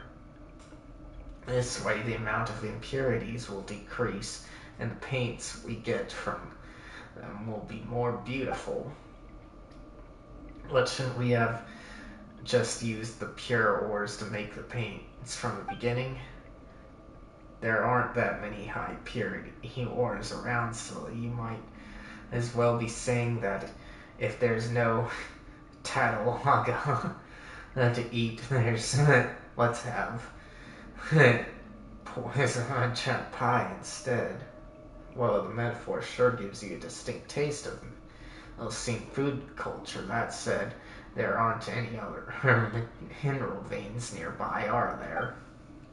Yes, we'll need to go further inside this place to find the pure ore we need. Do you want to take a break? I can take care of the rest. I won't be long anyway. We'll go with you. Wait, look. Over there, isn't that irregular pool wormholes? What is that? It's a shortcut. Haven't you seen one before? There shouldn't have been many of them along the way. A shortcut, it looks pretty ominous for one.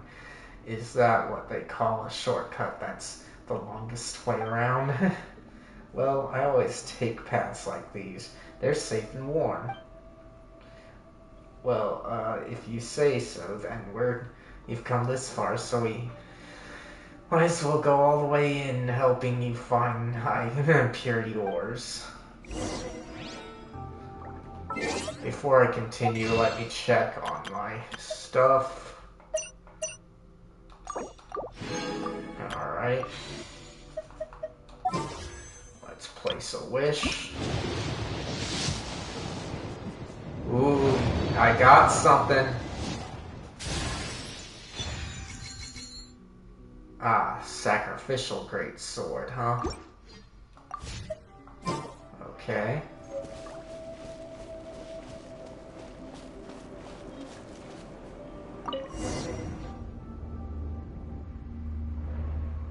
A very warm place. Whoa, Paimon feels nauseous. This shortcut really was something. What is that part? A Mesling culture too? On closer inspection, it seems like we did pass this place by when we came down. To think that there was such a large stone over there. That's right, and this place feels warm and safe, doesn't it? Father told me about it, and it contains high purity ores. I'll take care of the ones here, so just wait for me. These don't look all that different from the ordinary sort. But their colors are totally different. Really? Aren't they all red anyway? Well, yes, but there are pretty obvious differences between different shades of red, yes? I couldn't tell, huh? It's got such a rich texture, that's certainly different. You're really sensitive to colors. Would you like to paint someday? We can paint together. We'll put your paintings and mine together around the house. You couldn't tell the difference at all, could you? Still, you probably know a lot more about painting than we do, Mimir, and about ores and paints too. Either way, Paimon didn't know that painting was such tough work. Mining, gathering different ores to make paints. Paimon used to think that was just about putting paint on the canvas. Well, that's technically how it goes. But I think there's more like sketching, if I recall correct. Are you alright? Feeling alright, Bryce? I hear something. Huh? What did you hear? Are you okay? Don't worry about me. And that's exactly how you get Paimon worried. Could this have something to do with the red ores? Some ores do contain toxins that can affect people's minds. Mirror's been working these ores all this time, so they should be safe by, in a way. What are they exactly? Paimon wonders if they'd fetch a good price. Maybe if we collect some extra and sell it to merchants outside, we might be able to. Ores that are even higher in purity. Ooh, Paimon gets it. You mean to say that the higher purity ores need Mimir's paintings as paint are the truly invaluable treasures instead, right? In that case, let's help gather those ores. Paimon's looking forward to this. You're still annoying, Paimon.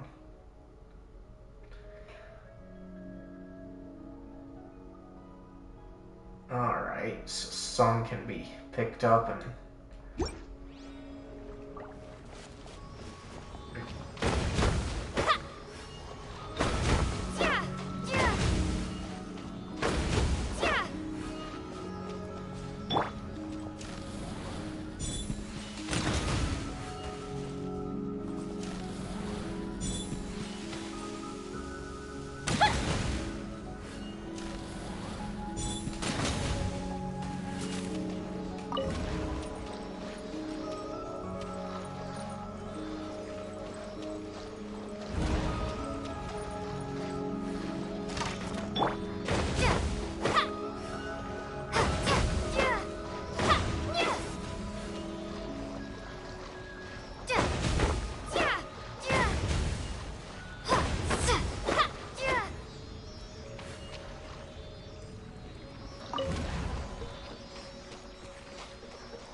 Okay.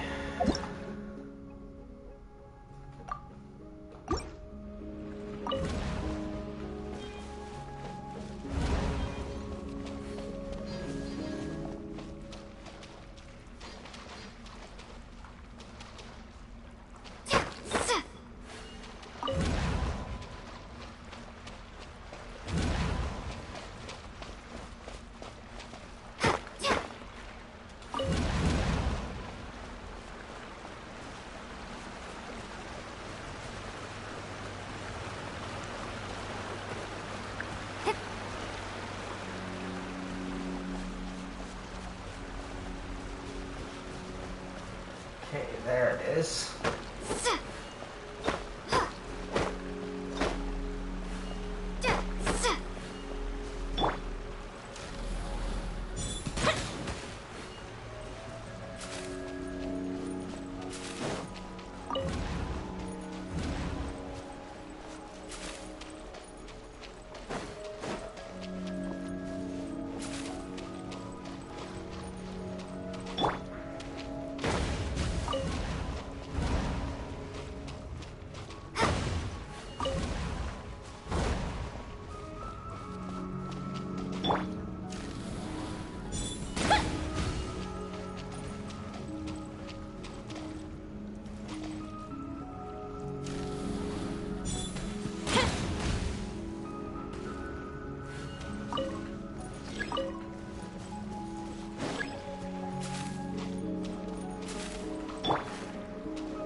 I'll keep this close. Okay.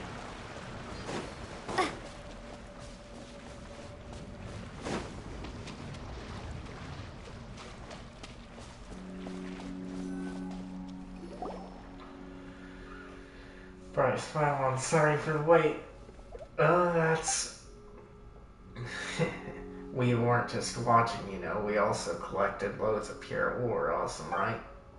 Alright, thank you. Nice, beautiful paints. Here we come. Let's head back, shall we? Is it that obvious? Your tail's practically wagging. No, it isn't. But you're right. I am very happy. We can make lots of paint now. Well, yes, that is part of it. Oh, what about the other reasons then? Well, let's just head back first. Hey, Paimon's talking to you, no? Let's go, Paimon.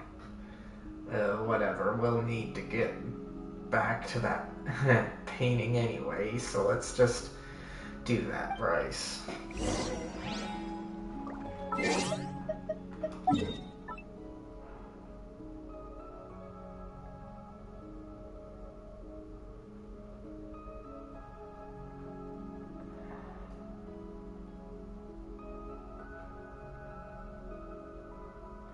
Weird.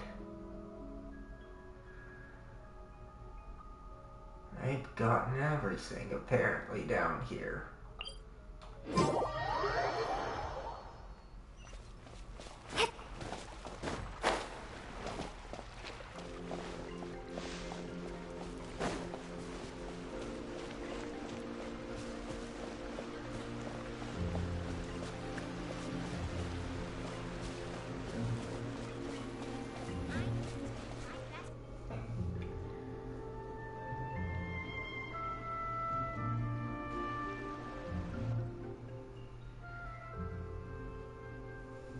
Elaine's little invention might as well have been yesterday's since I last saw it. Huh, boss? We searched her place, but we couldn't find the paints you wanted. You couldn't? Yes, we did find some bottles that once contained paint, though. They gave off a very repugnant smell that made us feel all queasy. I see, so the paint's been used up. Well, that's an unfortunate coincidence. Well then, Miss Ears... Miss Ears, please take your people and clean this place up. As things stand, this would make for too shocking a sight, I think. As for the paints, I'll figure something out later. Understood. Sorry, sir, we couldn't complete your commission before you could personally come to that little squirt's aid. Those two strangers came and stole the moment. It's fine, I'm not bothered by this. Well, it's not so much about that, but don't you think that this would come as a case of forced menagerie as such? So, about the remuneration we discussed previously. Don't worry, you will be paid as per usual. You really? Thank you, sir. If only all our employers were as good-hearted as you. Whatever the case, I shan't take up any more of your time. Just clean these shambolic doodles up. Shambolic doodles. And what are you doing here? Hey, purple guy. Are you in cahoots with those thieves who wanted to steal Mimir's paintings? Oh, Paimon knows what you're up to, alright. You hired these people to steal Mimir's artwork to create an opportunity for you to rescue her, win her trust, and then achieve some unspeakable aims. Well, not that Paimon thinks getting paint counts as anything unspeakable, but eavesdropping is a bad habit, good ladies. And you're one to talk, coming here on the sly and ransacking someone's house when they're not in. You've got some cheek to call others out. Who are you? Me? You can call me Jacob. I'm a traveling collector of art. Good to see you again as well, Miss Murr. Here. You ruined the mood, Mr. Jacob. So were all those things you told me lies? That you've never seen paintings like these before, that you'd like to collect them, that you could understand them? You did all that for things that have nothing to do with paintings themselves, right? You must understand, Miss Murr. I have never intended to deceive you. Even now, I have nothing but admiration for your work. But you just called them shambolic doodles.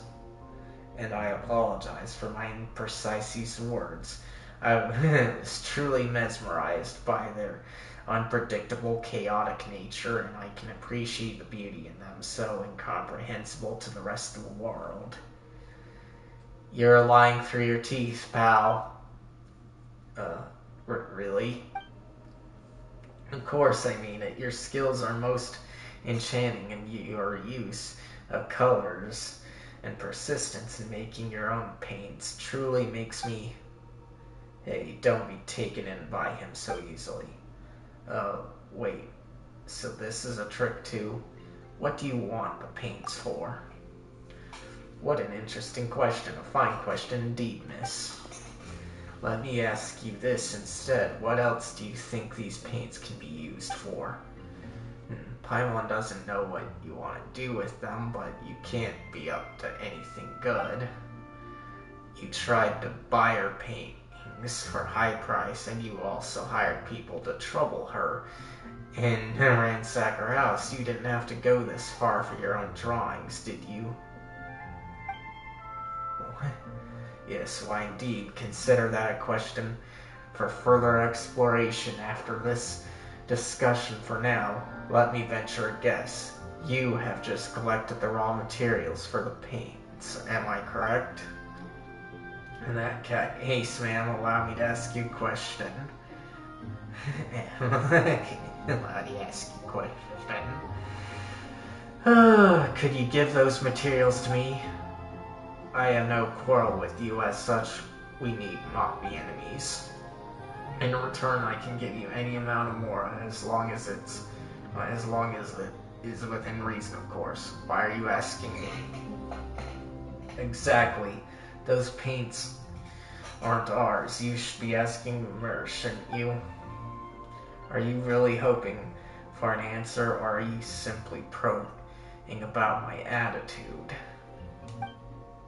Regardless, I will answer honestly. You and I both know that Miss Murr will not stop me from obtaining her paints, but that to the same cannot be said for you. I never said anything like that. I'm not listening to you, you liar. Hush now, say no more, Miss Murr. Here, you'll give me the correct answer, won't you, ma'am? Of course we will. And that's a big fat no. Mimir put in so much effort to create something so beautiful, and you're treating her like this? This is the answer. 3 of you have agreed on? Well then, understood. First, allow me to thank you for helping me collect these paints. And well, though it disappoints me to say this, that will be all. That will be all. First you ransack someone's house, then you say all that stuff, and now you want to run off? You misunderstand. And I said that will be all, not goodbye. Miss Iris, I'd like to change the original terms of our commission. Yeah? Get rid of these people. As for your pay, will 7 times the original amount do? You don't think you can take Bryce out with just these few people, do you? You know, boss, she's right. We won't be able to take that person out by ourselves. You're mercenaries, aren't you? You should know more about combat than I do. Since you do have the numbers, why are you fixated on your strongest foe? Is there not someone there who cannot fight? You mean you want us to? What do you think you're doing? Taking sensible, necessary actions toward achieving a future far beyond our imaginations.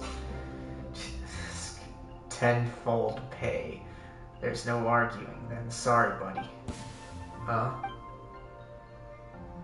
Please do not mind my appearance, milady. My prime directive is to garble mechanical noises. Protect you. What? Seymour?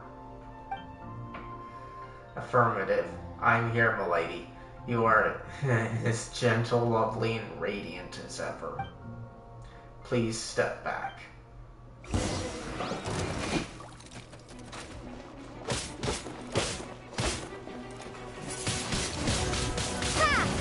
Let the show peak. Life goes on.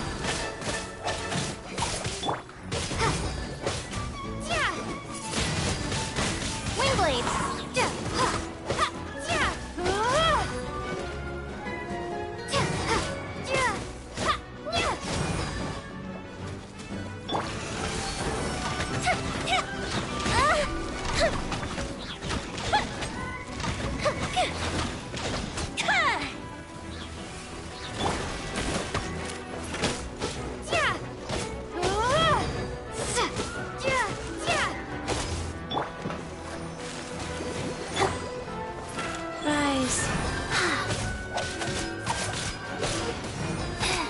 Thank you, Stream Elements.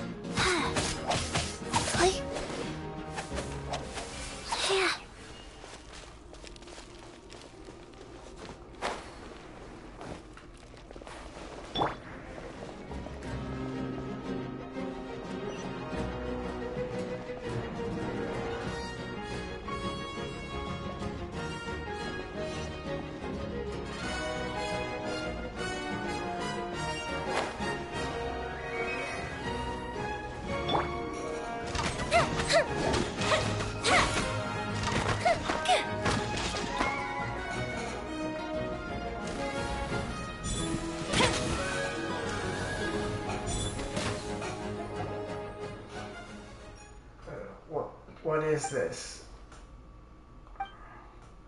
Outdated junk, that's all. Elaine's own little invention. And you've been slumbering for years, haven't you? Still want to go at it?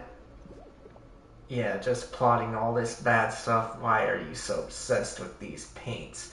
Anyway, are they really worth you resorting to such despicable actions? Please, I've already told you why we are doing this. As for you, Miss Here, if we should meet again, I look forward to your future drawings. You. Then I'll take my leave, good ladies.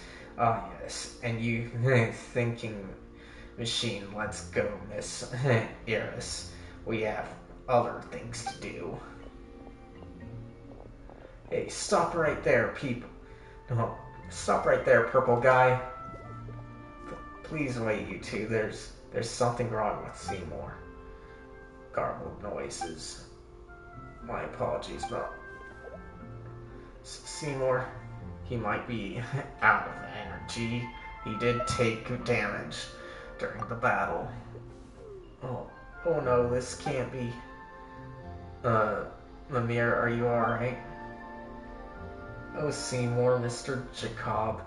He always intended to trick me by saying all those things I like. Like, I love your paintings, I can understand your paintings. And even worse, he damaged you this badly. I won't forgive him, I won't sob. Mimir, go look for an engineer in the Court of Fontaine. They should be able to fix or even improve him, and we can also help you find more paints along the way. But let's pack things up a bit first. Oh, Paimon, in hopes your paintings weren't damaged during the fight. Thank you, Bryson. You too, Paimon. It's just that, what's the point of my old point of all my old work? If Seymour can't be cured, if Seymour can't praise the works like he used to, or works that no one understands, those aren't really artworks, are they? They're just what that person called them, shambolic doodles. Don't say that. Even that purple guy said that there was something magical and inscrutably disordered about your own work. Paimon loves your stuff too. Also, Paimon's wanted to ask about this since before. What do you mean by everyone in the village not understanding art? Exactly that. No one understands the paintings. They only go. They only don't get it because they don't have your artistic background, so they can't get the hidden meanings. Well, everything is about context anyway, right? That means you'll need societal knowledge and an understanding of history. What Paimon wants to say is, can we see the paintings? Sure. You pick a painting up. This is... Paimon doesn't really understand its contents either, but it looks really awesome. And this might sound unsuitable, but it looks like it might be super valuable right off the bat. It's beautiful. For example, these details here, they really got that immersive feeling. Don't you think so too? The other museum probably don't understand it because you don't have to force yourself to say something nice, Paimon. I can see right through you. Still, I know you're doing this out of the goodness of your heart, so thank you. I'm sorry Paimon couldn't tell you what you'd painted, but it really is very beautiful. Right, so let's help pack this stuff up. I can understand it. So that's how it was, I see. You mean the contents of the painting? You don't need to comfort me with white lies. I'll pull myself together, don't worry. These painting dick pics. Two bears clapping their hands together. A drowned throne, a burning snow-filled. A drowned throne, huh? Now that you mention it. Wait, you really got it? And, what did you think of this painting? It's very beautiful. Really? You don't have to lie, you know? Come on, come on, Mir. Have more confidence. Paimon didn't get your painting, but she certainly thought it was very pretty. Yes, thank you. There are so many things I want to express through my paintings. So many beautiful things I want them to see. It makes me so happy to hear you say that. Still, this really is the first time someone has understood my paintings. The other villagers think they're very beautiful, but that's all they can tell me. Then slowly I began to understand, even though they don't get my paintings, they were still trying to be nice to me by saying they look beautiful. It's really kind of them, but I don't think that's good. So I was really happy when Mr. Jacob said that he understood what I was trying to convey through my paintings. I thought, finally, someone can see what I want to show. That purple guy, he's just awful. Right, but none of that matters now. Father told me of many beautiful sights. I feel that the world is a lovely place, and it makes me happy. However, I'm not a good speaker, so I want to make others happy after my paintings. But most Mussolines only know how to encourage me by saying that my paintings are beautiful. I like them too, but I still want to have someone around who gets my paintings. That's why Seymour is such an important friend to me. Unlike the others, he pays attention to my paintings and critiques them. That's also why I was so happy when I met Jacob. After I first heard what Jacob had said, I thought to myself, in the future I should only show my paintings to Seymour. Others don't understand my work, so they only try not to hurt my feelings. But since you and Bryce can understand them, that means they're not entirely beyond comprehension. It means that there are people who can really see the beauty that see the beautiful things that I wanted to show. So like Seymour, you're now my best friends too. Well, Paimon is happy about that, but it does feel weird to be compared to a robot dog. Regardless, let's continue cleaning up, shall we? Seriously, those bad guys really made a mess of this place, huh?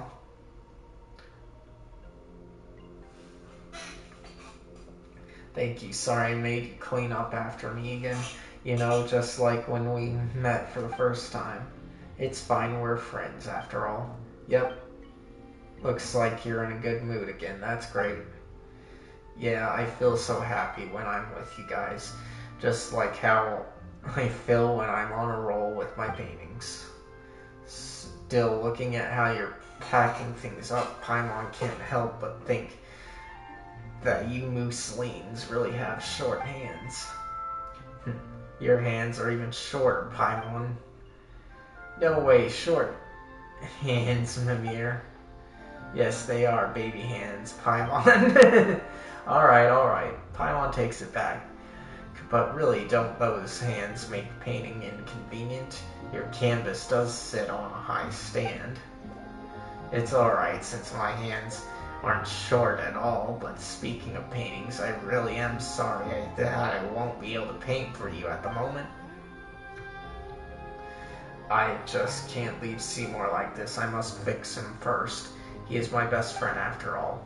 Sorry, Paimon, but I'll paint for you when Seymour's all fixed up. Right, let's go to the court of Fontaine together and seek out a reliable engineer to help us. An engineer? No, that's not it. I want to fix Seymour myself. Oh, wait, you know how to fix Clockwork Mecha too? Strange that you would even ask, Paimon. Of course not.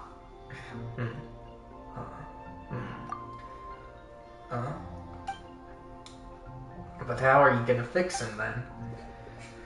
Father said that he's seen a lot of machines, both intact and dismantled, so he can teach me how to fix Seymour.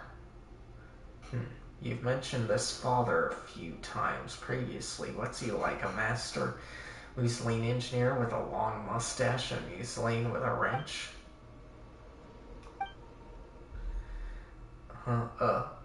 Did Paimon say something bad? Why'd you stop talking? Yes, I see. Here we go again. Wait a minute. Wait a moment. Who are you talking to? Are the ones I have at home not enough then? Hey, Mimir, hello? Yes, I'll try, thanks. So, Bryce Paimon. Whoa, wait, you're talking to us again? Father has told me how to cure Seymour. We just need to collect enough components and... Come on, don't worry, I'll paint for you once Seymour's all fixed up. No, we're not worried about the painting, who were you talking to just now? Father, of course, and who's that? Father is Father, wait. Can the two of you not hear Father's voice? The voice you say, oh yeah, of course we did.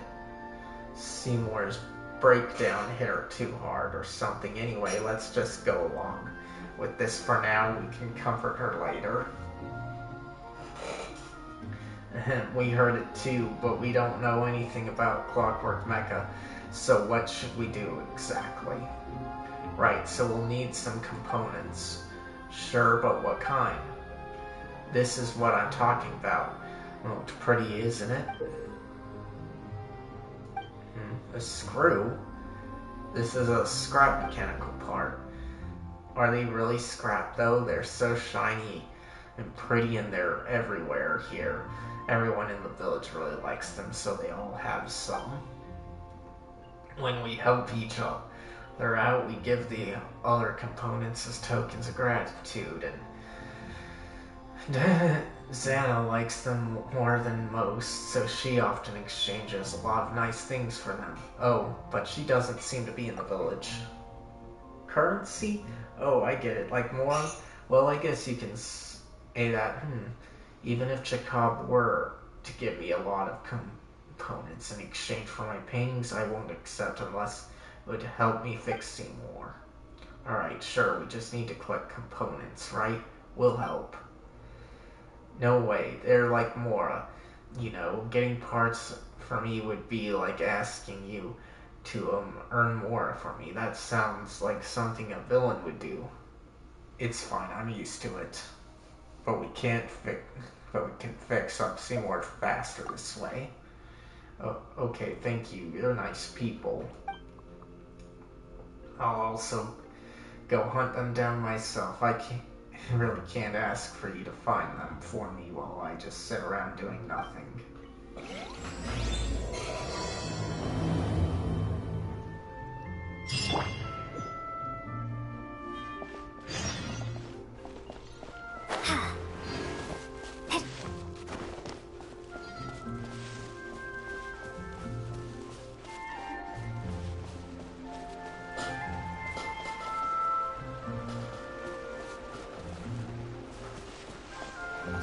Still directing me to this hole here.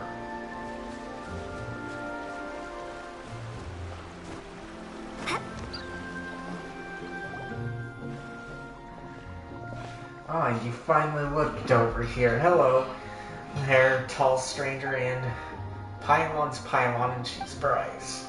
Alright, I get it, Miss Bryce and Miss Pylon. Welcome to Mercy Village. Miss? Sorry. He's so sorry. I'm used to showing consideration to people in the village, so I just called you both Miss without thinking. No need to apologize. Yeah, you don't need to be so nervous. You can call us whatever you want. Still, what's your name? I'm Serene. Just call me Serene. I heard you were trying to collect components. Did something happen? I didn't think something like that would occur. This must be reported to Monsieur Nouvelette immediately. Thank you, Miss Bryce and Miss Pylon. If it weren't for you, something worse would have definitely followed.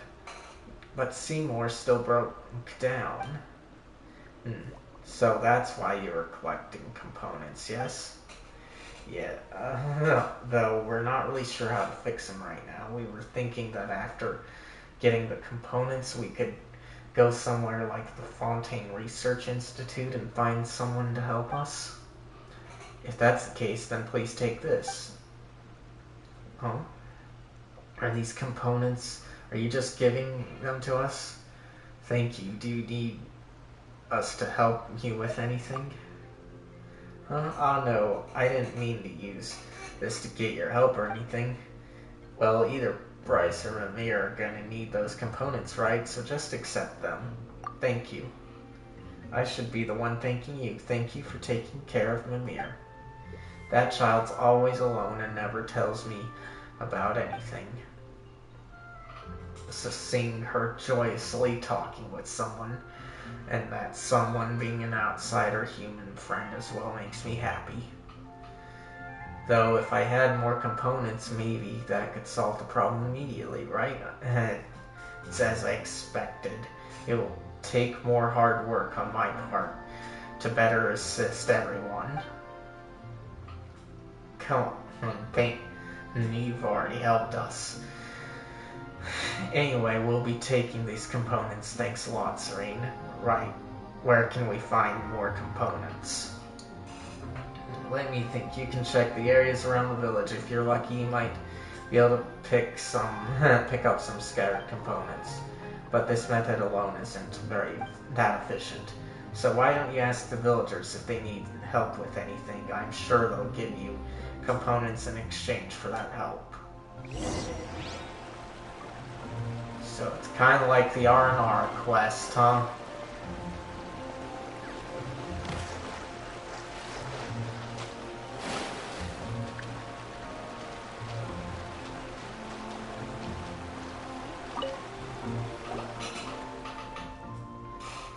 Hey, what are you doing under a waterfall? Are you gonna take a bath or something? If that's the case, Paimon, if that's the case, we won't disturb you. What bath? I'm pondering some profound questions, if I may say. I suppose I'm meditating? If you hadn't come thundering along and interrupted my train of thought, perhaps I would have already come up with the answer. Meditating?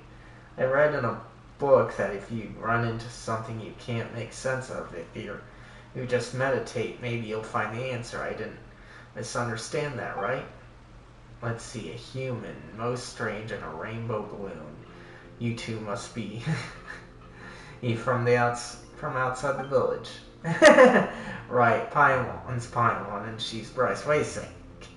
Though you're right to say that we're not from here, what do you mean by, do you mean a rainbow balloon? You might as well be one, Paimon. Oh, right. You might not see it that way. I almost forgot about that again. Let me think. Right, Bryce, what does Paimon look like to you? She looks like a white specter. Like emergency food. Now that's just wrong. Interesting. But to my eyes, Paimon is just like a little rainbow balloon floating in the air, and her string seems to extend upward to somewhere beyond the sky itself. What the? Seriously? Yes, and just what does Bryce look like to your eyes, Paimon? Of course, Paimon's golden-haired traveling companion. Don't tell Paimon you see something else. What I see, if I really must say, then I see a monster that looks like it could swallow the whole world in a single bite. That's way too scary. Are you serious? Of course I'm serious. Perhaps you heard that we Museling can see things that humans cannot see? But for some reason, I see things differently. Even when compared to other Muselings, I can always find things that have been hidden. I have read that the nature of things is hidden beneath them, and this nature decides their future, not that I know what that means. If that's the case, how did you know that we're outsiders? Well, though what we see is different, we can still find ideas that we have in common. Just like how you can tell flowers still flower, no matter how strange the color, right? As long as I spend enough time with everyone, I can grasp the concepts that everyone talks about, then pretend to fit in. If you hadn't looked special in my eyes at all, I wouldn't have struggled to find the right concept to describe you. As I thought, it seems that I still have lots to learn. That's a whole bunch of stuff Paimon didn't really get on that note. We've been talking for ages, but we don't know your name. We don't even know your name. What is a name but an artificial code that confers false uniformity on different perceptions? Still, everyone calls me Catilla, and you may do so as well. Wow, you talk in such a roundabout way. Just like a scholar. Roundabout, is that how you see it?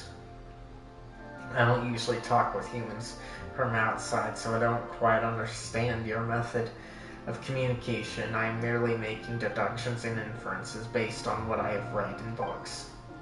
You keep talking about what you've read in books. Do Muselings read too? It must be really inconvenient for you to turn pages, right? I wasn't expecting there to be books here. Yes, an amazing scholar left them behind, all hidden inside a secret base. All of what I just said, I learned from those books. There's even a book there that I just couldn't understand. Meditation has allowed me to comprehend it ever so little of it. But lately I've been making no progress, no matter how I rack my brain. That's why I came here, to meditate and try to find a way forward. A book that can't be understood. Aren't arcane secrets never meant to be known by anyone, usually encrypted in books like that. Books like that? Let's see, speaking of secrets, that usually means treasure. Now that Paimon thinks about it, she is getting curious. Her and curiouser. If you're interested, why don't I take you there to have a look? That book is important to me, and I must find a way to understand it. You appear to be knowledgeable, well-informed outsiders. Perhaps you'll be able to understand the book quite easily. I've certainly solved a puzzle or two. Our experience tends to be more on the practical side. Yeah, that's right.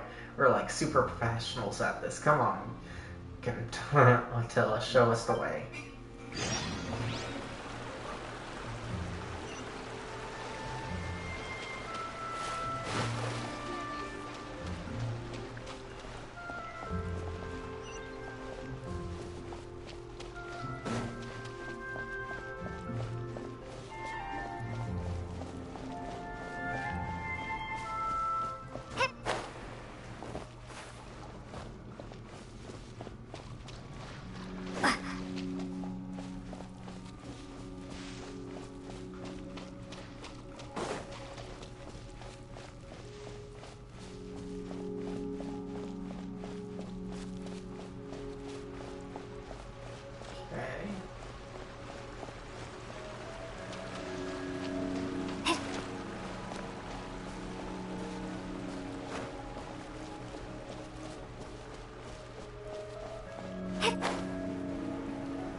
And we're here. If we dive down below this entrance, we will find the place where that scholar once hid the books. But it looks like an ordinary pond. What sort of entrance are you talking about? Alright. It is being hidden after all. Well, so you won't be able to see it. Just watch this. Let's see. Takes out something that looks like a key, tracing there along the unseen trail. Soft chime, and then shallow pool before you suddenly becomes unfathomably deep. Well, here's the entrance now. Wow, Paimon couldn't tell how you did that. Well, I can't quite explain it either, but while others can't see it, there are actually all sorts of fissures here. As long as I use my token to draw a line across those fissures, I can do some incredible things. That said, I don't know why they are only present here as such. I did a lot of research until I found that indecipherable book. It has much to do with me and my token, and I'm also certain that if I figure it out, I'll know why I'm special in this way. That's quite a burden. There's nothing wrong with being special. Well then, that's enough of that. Let's go inside. I must find a way to understand that strange book. It's probably nothing.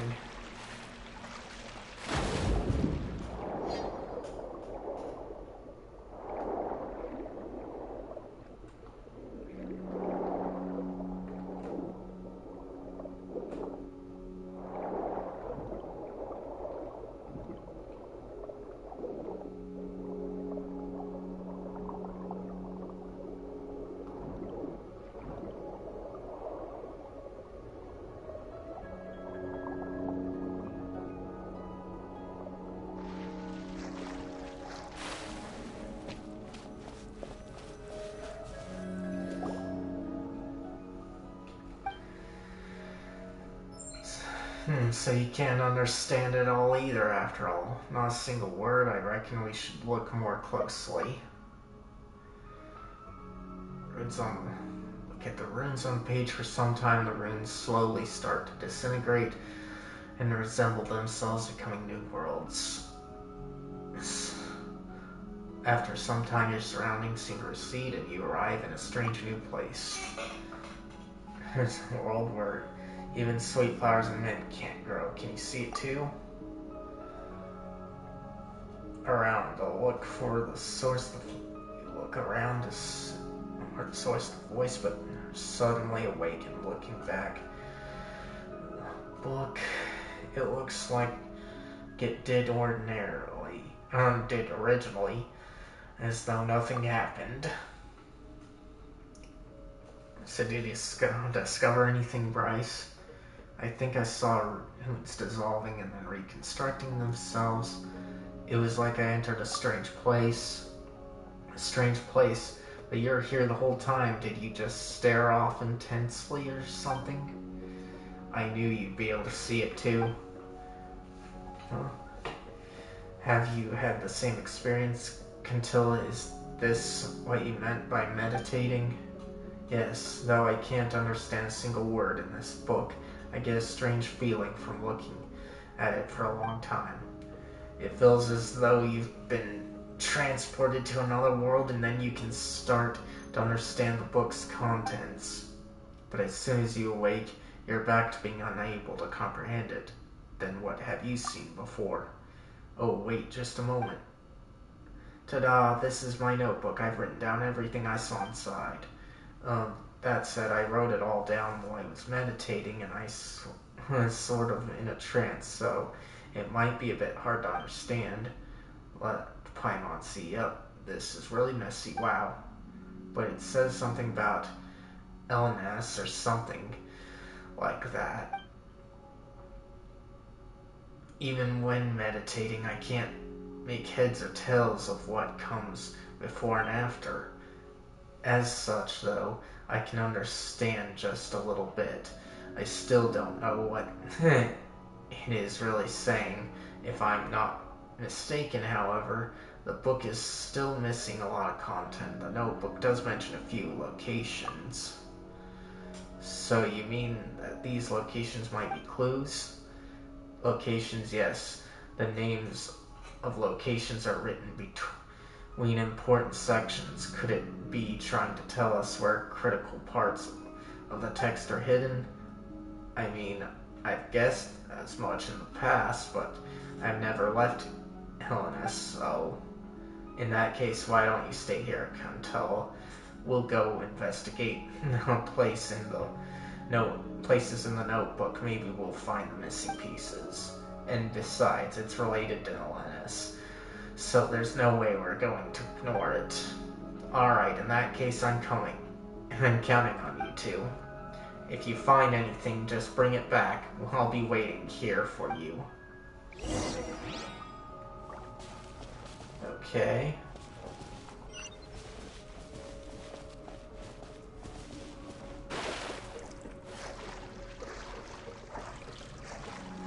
So I have to leave, but where's the closest?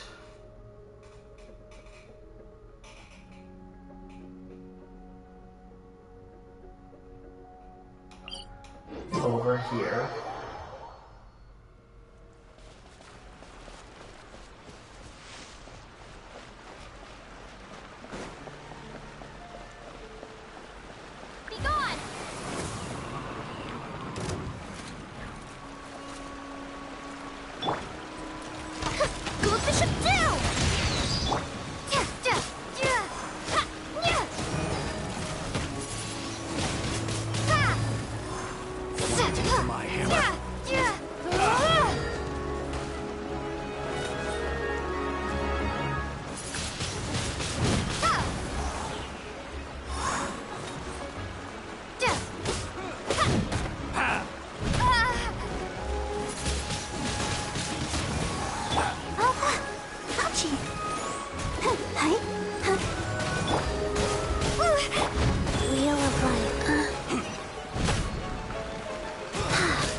Okay.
Okay, so not there. We'll go here instead.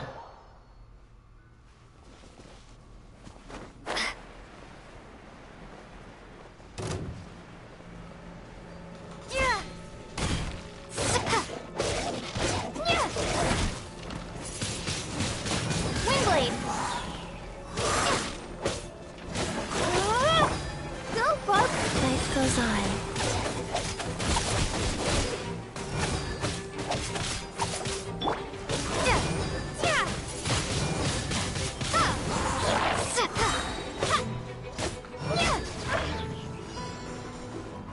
Prepare to be blown away!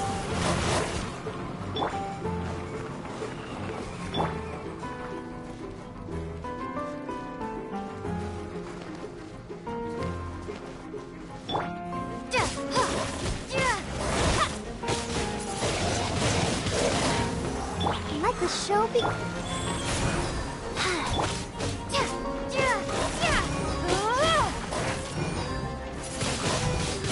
Windblade!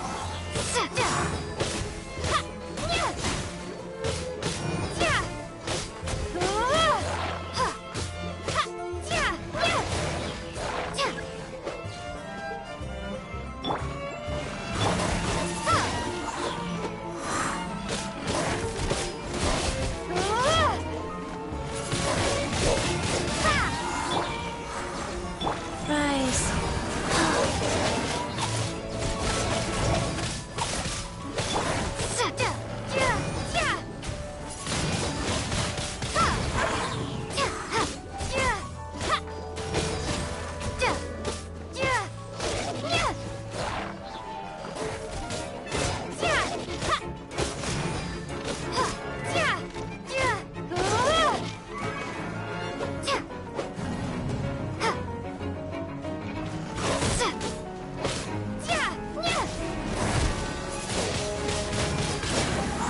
Let's dance!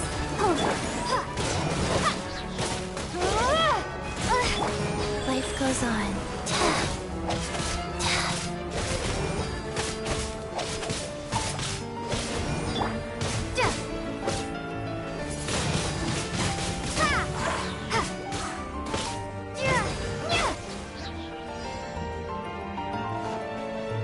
Be gone!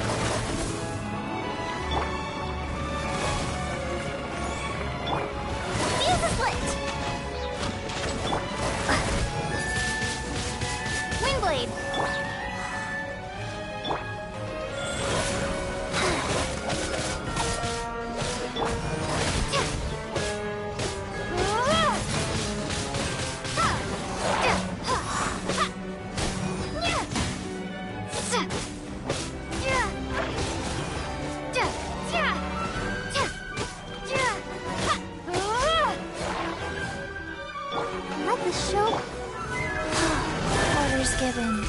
orders received.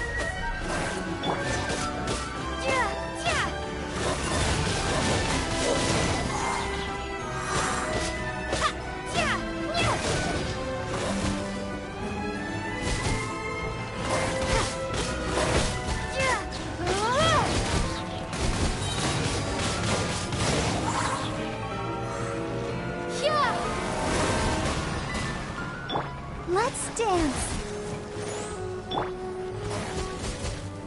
Time for a light show.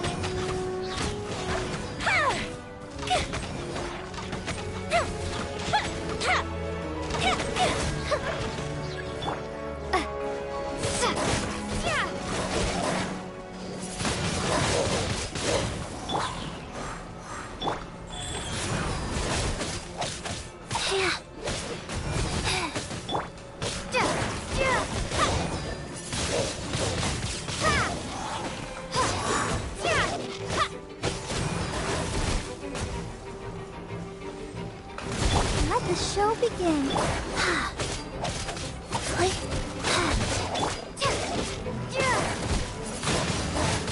Windblade.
I'm just gonna let that ring, guys.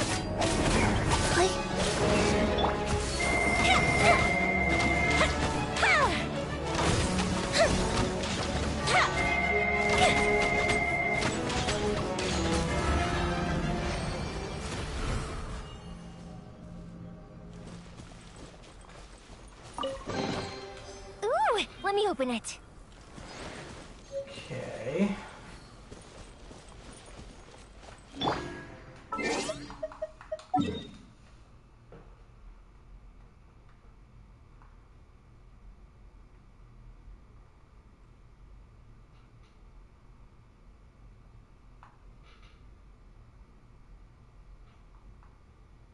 Alrighty then.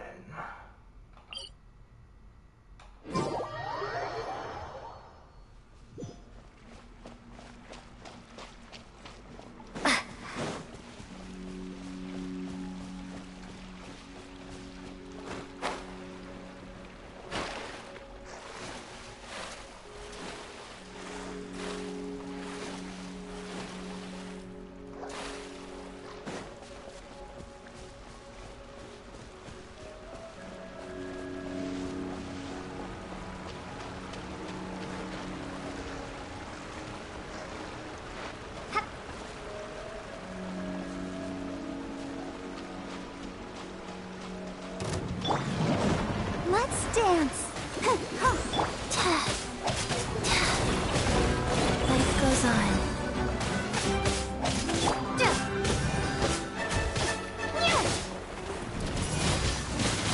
Windblade.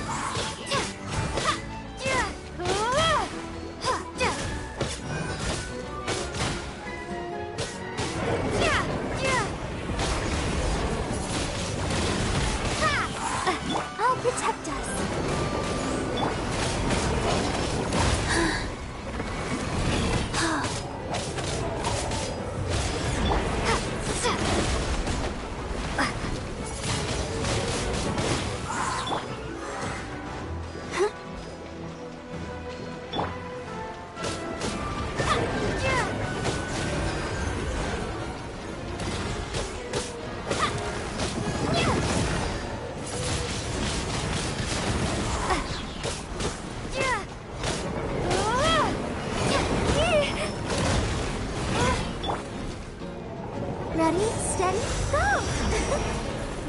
show begin. Guys.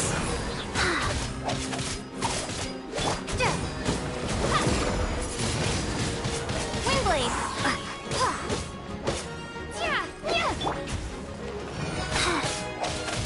Sacred name, fortune preserver.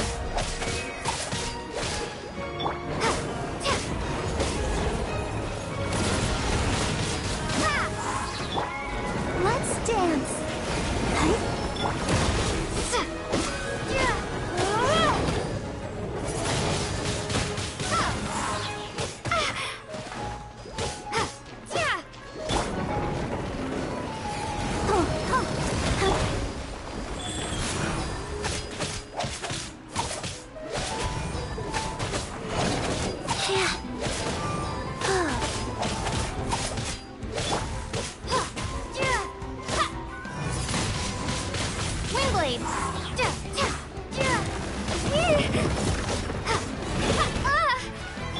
I'll protect us.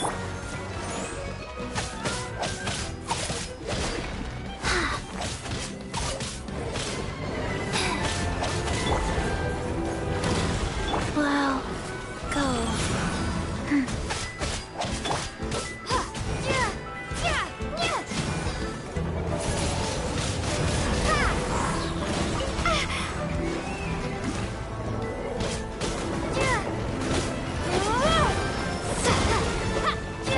Let the show begin.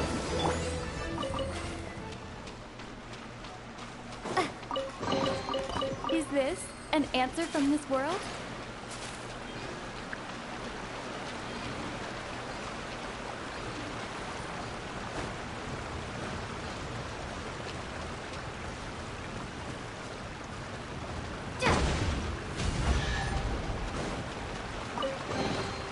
A reward on the road.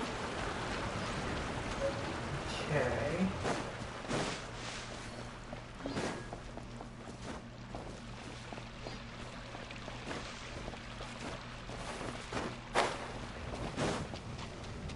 And by any chance, would this be what I need?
Okay, let's see.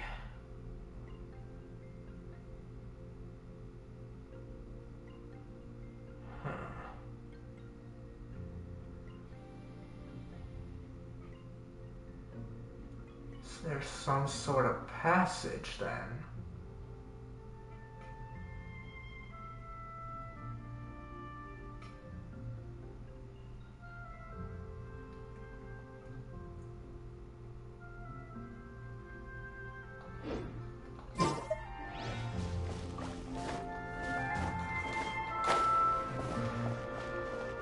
Okay.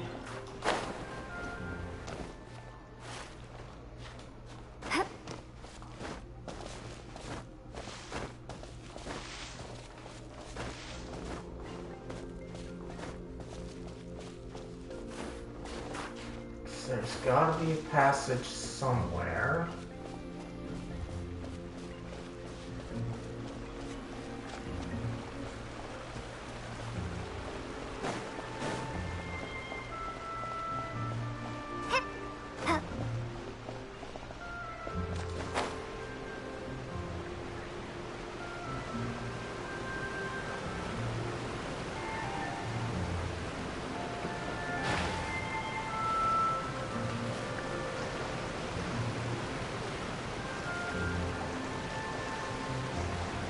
Okay.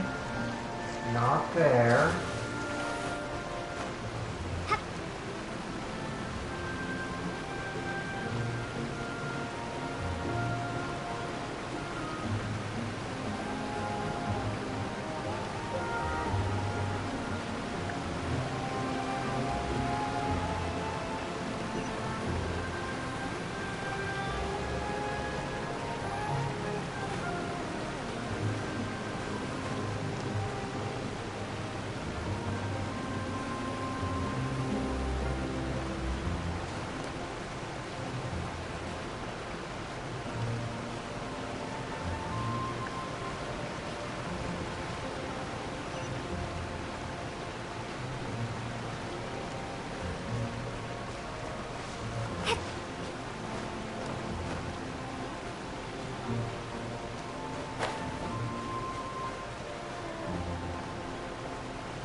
There's a crack there.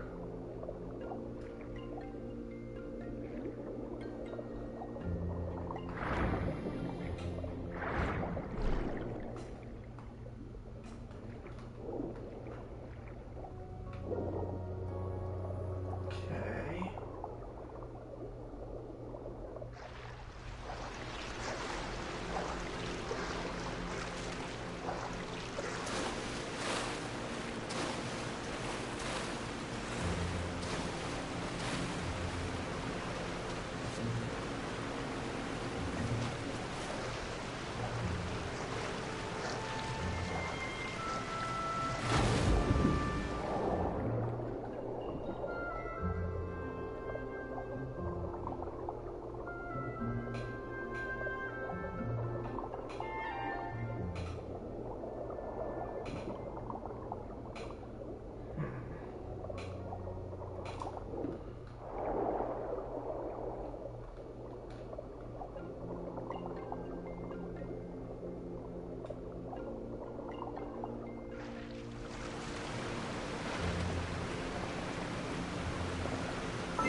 Okay.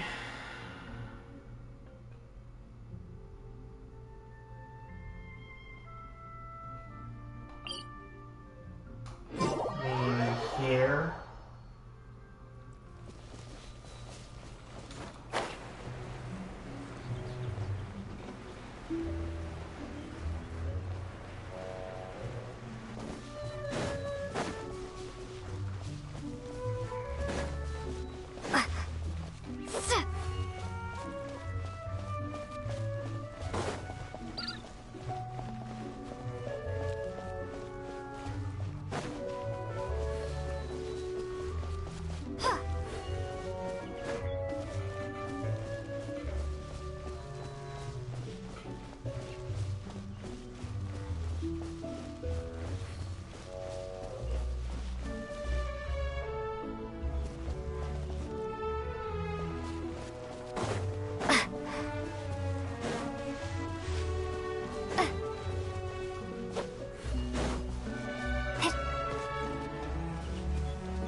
Okay. Not there.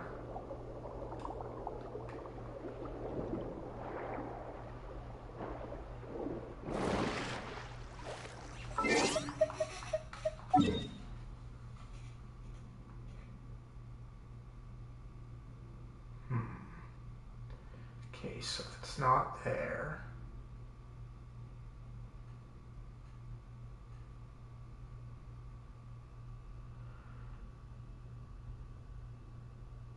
And I likely came out here.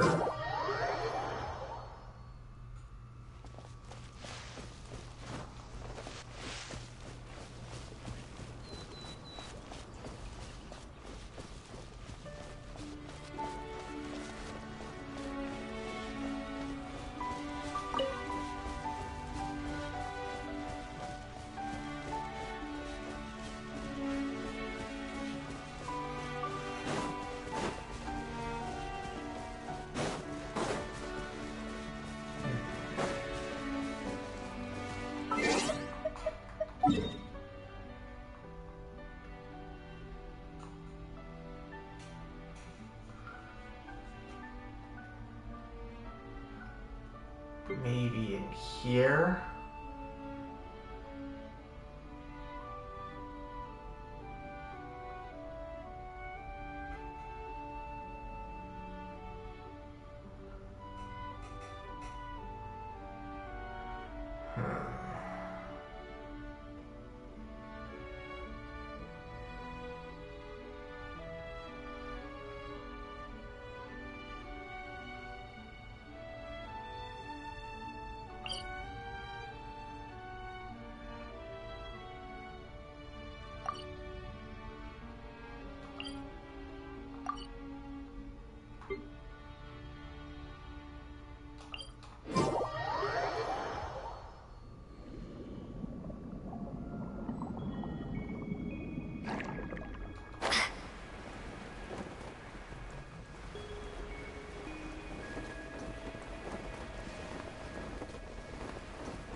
There's gotta be something to get in here. Hold on. Let me check.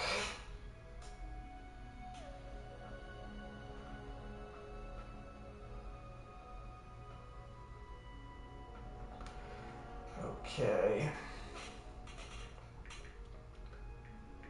So, old quest. Got 2 of them. Okay, this is it.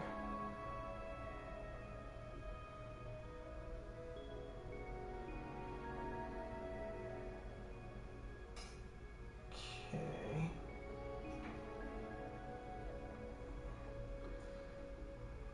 Okay, let's see. Collect strange parts.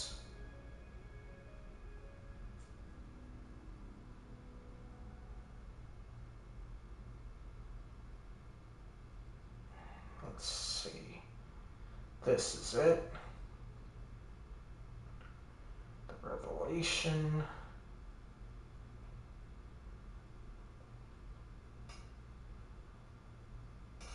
Okay.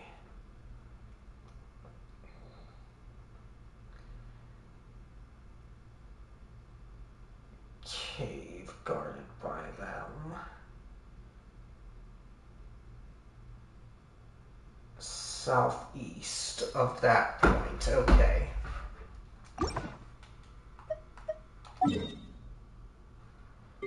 Okay, so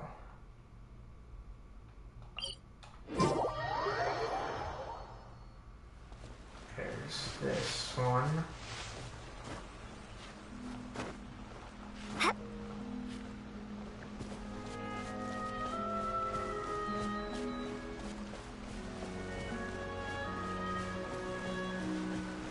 There's an opening.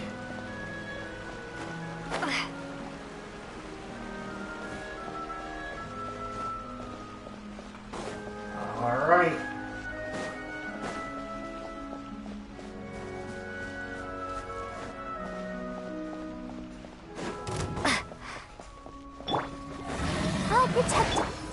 goes on.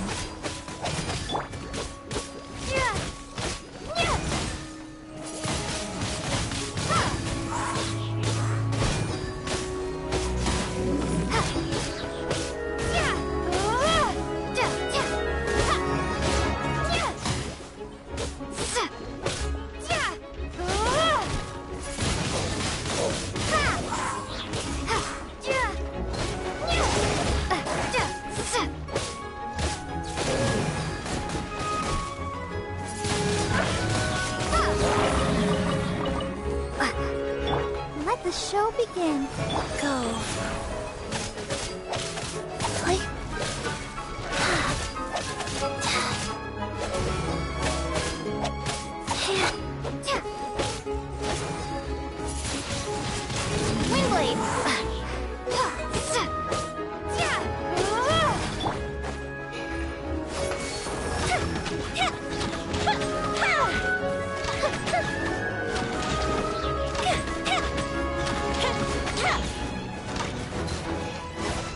I'll protect it. Rise.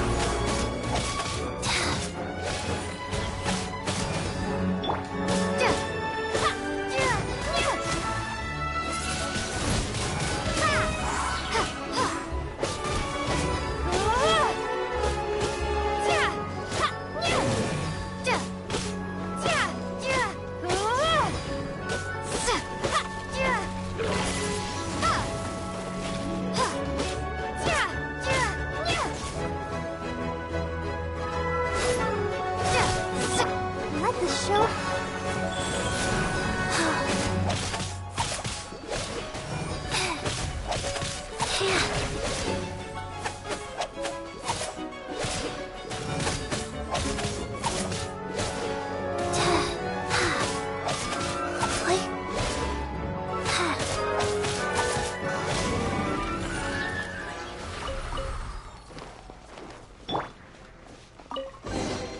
Is this an answer from this world?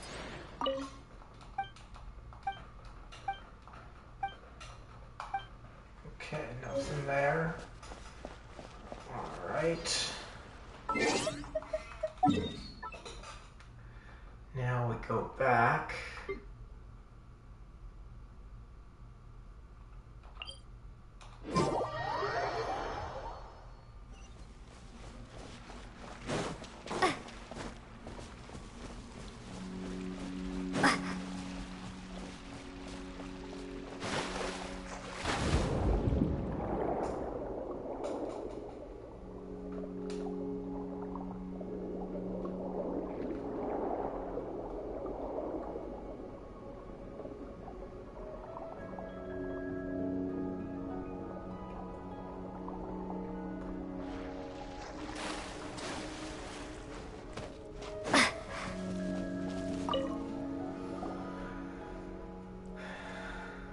These do look like the missing pages from the book. Let's try putting them back in, shall we?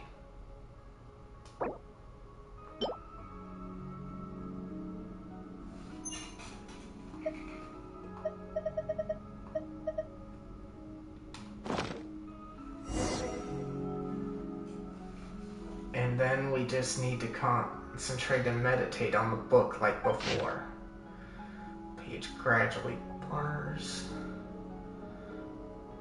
Let's see. Read countless volumes here. Read countless volumes here. It appears that these books were left behind by an ancient order. Kingdoms rise and fall, and when a civilization is annihilated, a new one will be born after from the ashes, which these books refer to as Fortuna. It's something rudimentary, but theoretically at least it bears striking resemblance to the computational scheme I have formulated and termed a world formula. All the records are blurred with age, but were I able to quantify them to some extent, they could be of use in my new world formula calculations. No matter how many times I derive it, the result remains the same, though the result is not expected. Unlike the world depicted in these ancient texts, There will be no more new civilizations born unless we consider introducing variables from outside the system. If it was that sort of power, there might be a chance. Here I found a magical technique left behind by the Golden Troop. They seem to be referred to by various names, so I'll go with this one for now. Based on my interpretation, it appears to be known as the Seal of Cyclical Marriage and consists of 2 parts. However, it has been weathered too much to decipher any more information. Interestingly, I have encountered similar archives. They look complicated, yet the underlying principles are quite clear. If the records prove accurate, there are some key locations within the realm remaining. Related records may be found elsewhere as well. I should record my findings here for now, as they may prove useful in the future. Wow, this time even Paimon could understand. It seems like the confusion was all due to the pages that were missing before, huh? Awesome, let's put another page in now, shall we?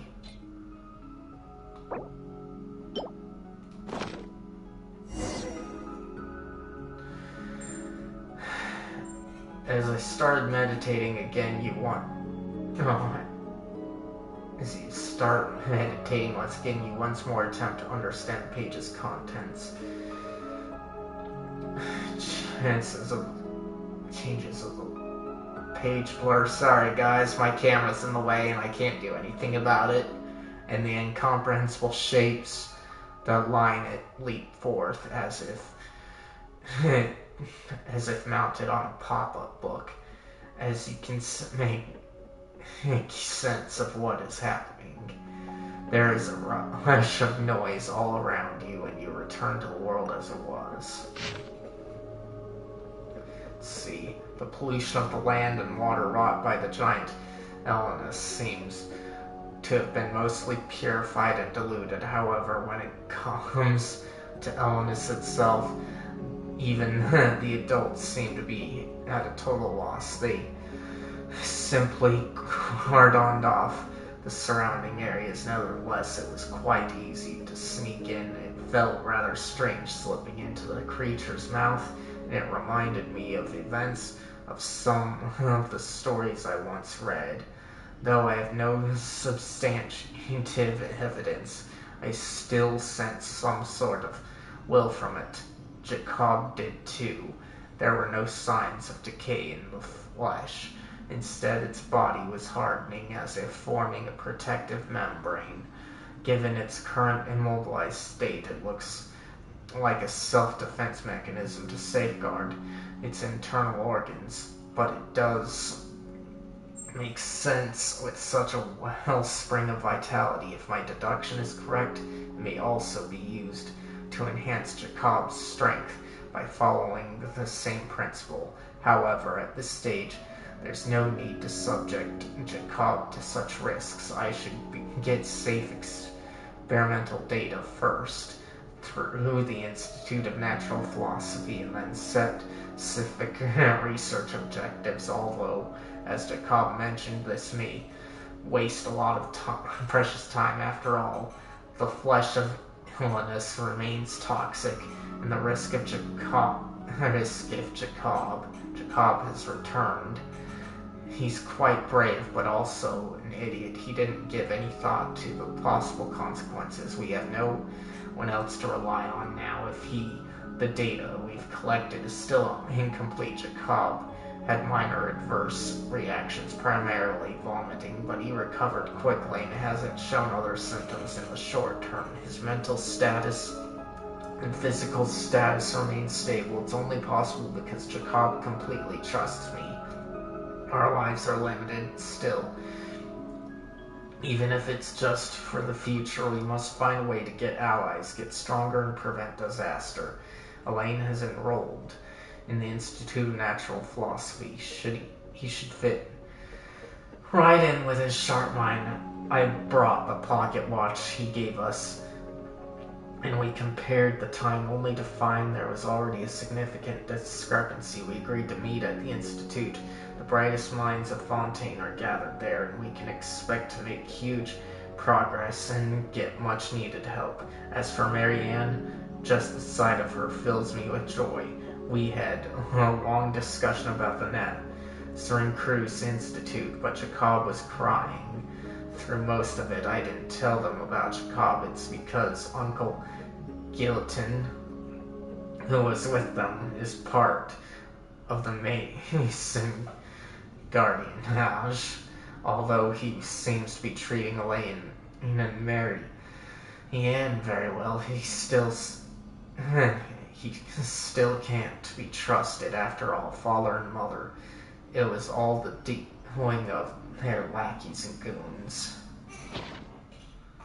Well, Paimon can read the words now, but the author's intended meaning is still a total mystery.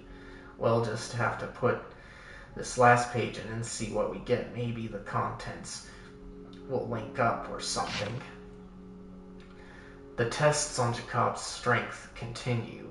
As before, the flesh and blood of the great beast Elenus is being used as nutrients. Jacob seems to have gotten used to it, so there's nothing to worry about anymore. Thus, the adverse reactions observed before may just have been caused by Jacob's feelings of disgust. It's a rather relief to know that his physical condition hasn't been harmed. Jacob still eats, but only out of habit and no longer as a necessity for survival. But I suppose it's a good thing, because eating together is nice. It suddenly occurred to me that jam was something similar to the flesh and blood of Elenus, so I made a joke about it. Jacob seemed quite uncomfortable. The result have improved significantly in comparison to previous tests. Perhaps more can be done. Then the next step would be to attempt the opening of a passage. The passage was opened successfully, though it only lasted a short while. During this time, many black monsters that were shaped like dogs emerged. They were very aggressive and terrifying, but thank goodness Jacob was here. Though he was so scared he was crying, he still managed to wipe them out while bawling. These monsters are identical to those we discovered during our desert expedition. However, those were salty gray, stiff, and immobile at the time. So it was relatively safe. I'm certain their properties are nearly identical to those of Elmas. The Conrian records mention passages appearing in large numbers and numerous dangerous monsters that looked like dogs emerging from them. It's very likely that they are the same type. It can be safely postulated that the location these passages link to is full of these monsters, and I shall tentatively call them beastly rifts. Thus, these hounds may be called rift hounds. Faster and faster you fall into trance and arrive in the mysterious space. The same voice from before rings out. No matter how many times I run the calculations, the results are the same. After a few hundred years, all the birthing waters of the world will dry up. In a few hundred years after that, the world will become as it appears now before us. This is quite the predicament.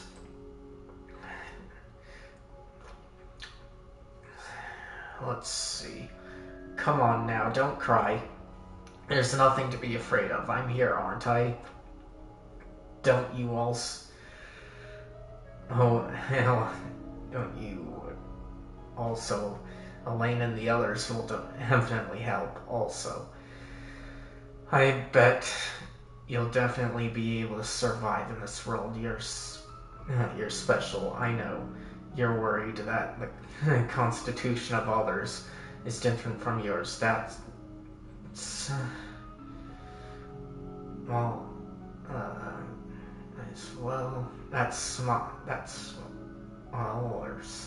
I don't know. Well, that's why we need to continue researching the things left behind by the Golden Troop. Perhaps we'll discover new possibilities. We'll go back to the and Curse Institute together take a look, okay? Drifts away again after what feels like a long time in this world. Time seems to no longer measure changes in matter. You hear the voice once more. It looks like he won't help us anymore. You're the only one I can rely on now. Hey, come on. Don't be like that. I'm too, but I won't cry until after the fat lady sings. Moreover, we still have to find a way to cure him. Let's see. I'm scared it will go smoothly. There are already lots of people willing to listen to us. Want to persuade them further? Each belief will also need ceremony. Same name, we'll call it the Book of Revealing, and put it in the form of a book. We'll have a secret cipher to write it. Everyone only sees the world that their cognitive framework allows them to see, but using this method we can share the visions we have foreseen with others. Again, to listen close to what the voice is saying. It begins to gradually fade away. This time you feel the world around you suddenly begin to collapse, and with a roaring sound to resounding you awake again. Are you okay, Bryce? Was that an earthquake just now? An earthquake? What earthquake? Nothing happened here.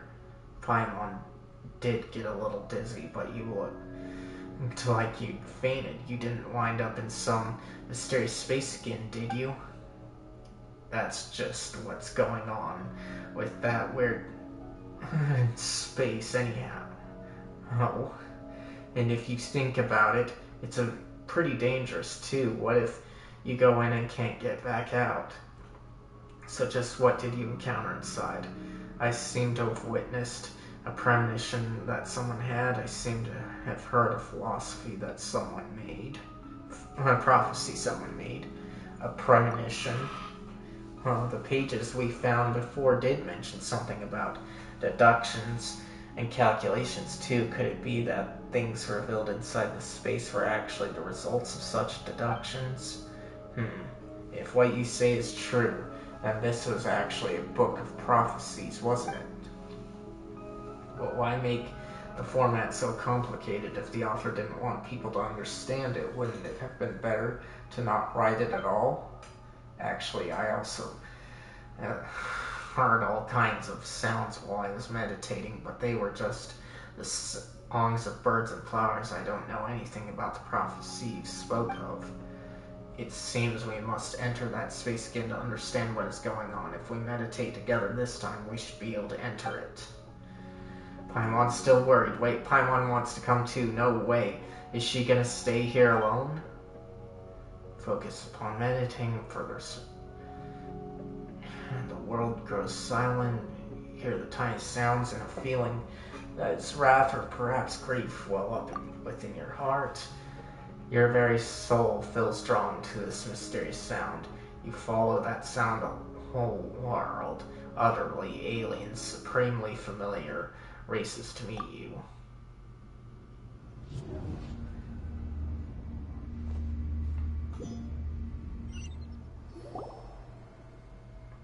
What? Where the heck did we end up? Is this some kind of dreamscape? This must be a strange place. The strange place you're talking about. It's much more vivid. Before it could be dangerous. And before. Did the author of the book really create this place and they hid such a big space inside it too? Well, Paimon doesn't know how they did it, but this place looks like a ruin. Also, we meditated with Kent Nil to get here, but we're the only two people around right now. She didn't fall out somewhere, did she? Oh no, things could get bad if she winds up in danger.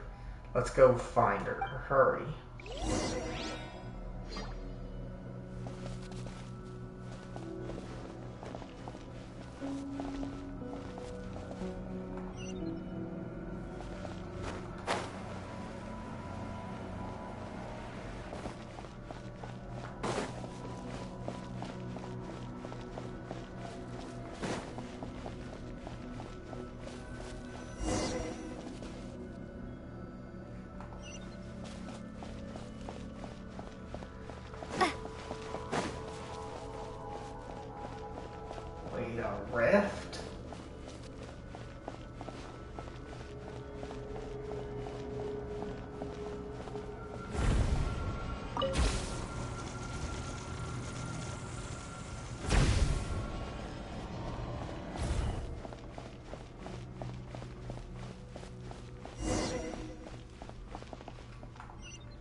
Oh, where did Kentno go? She was just here a moment ago.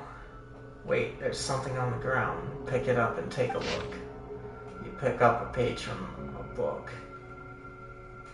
See, that's the conclusion the world formula arrived at after countless calculations. The scene we foresaw, the destruction after the cataclysm in this world where not even a wheat flower or mint can grow. That is the end of all things. Do you believe it at last, whether you have arrived at this place, be the book of revealing or the looking glass? Lend me your strength, that we may avoid this future. Just as I said, the only way is. Is this page the same as the ones we found before? How did it end up here? Let's see, Paimon. Let Paimon see.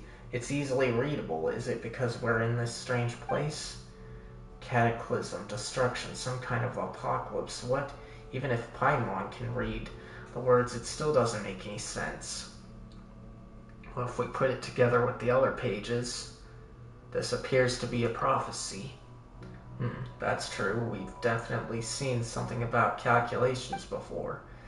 So does this mean that this is the future the authors wants us to see? A world where even sweet flowers and mints won't grow. That's a terrible place, no matter how you slice it.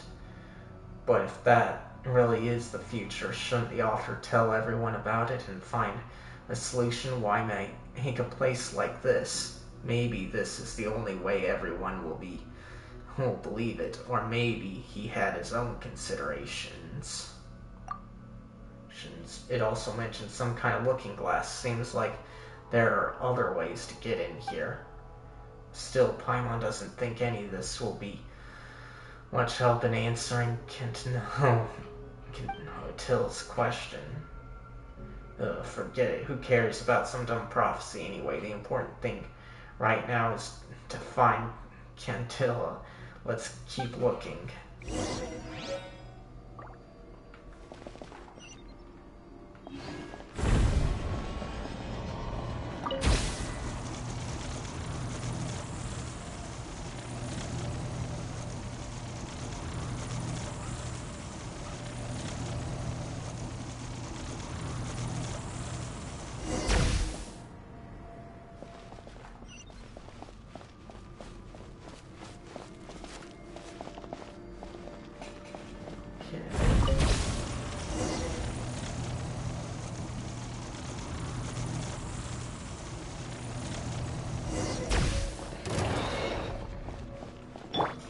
I'll protect us. Fire hazard.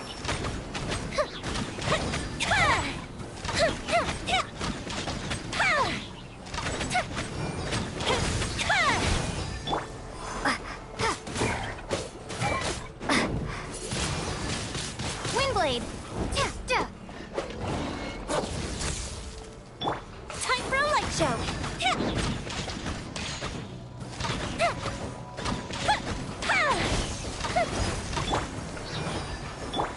Wheel of life.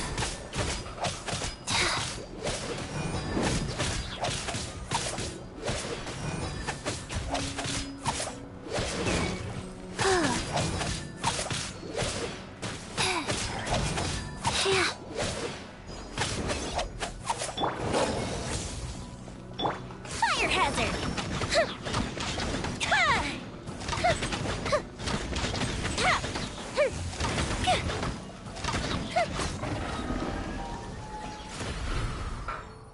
sign of Canotilla or where she's gone. There's only this fellow here.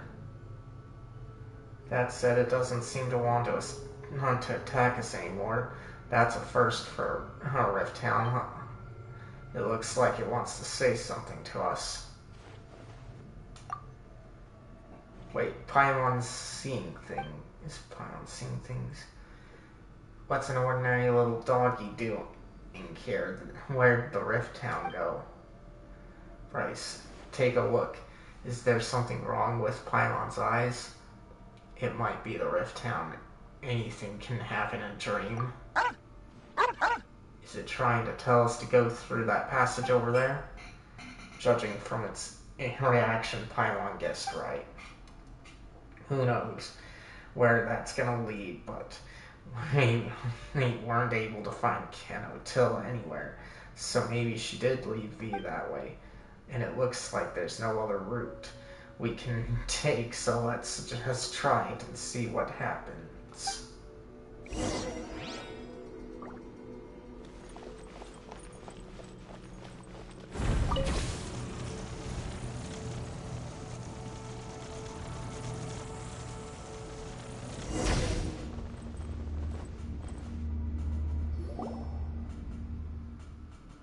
Well, we came right back. Or maybe we never even left. Oh, you had the same reaction as I did, Paimon. Canotilla, we were looking all over for you. Paimon kept calling out for you, but you never even responded. That place was so dangerous, but you just ran around all over the place. Dangerous? The place we entered was so serene and peaceful, like a beautiful garden. But all we saw was rubble.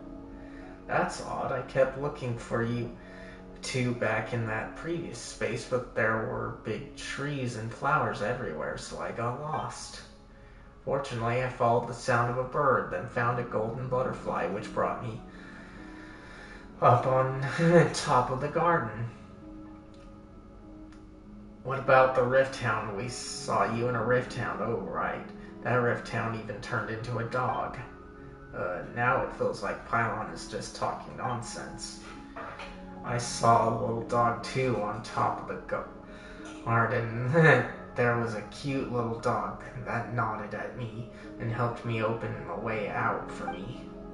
I thought you both had gone somewhere else to play and that I didn't need to worry, so I just came back here. And you, what did you discover?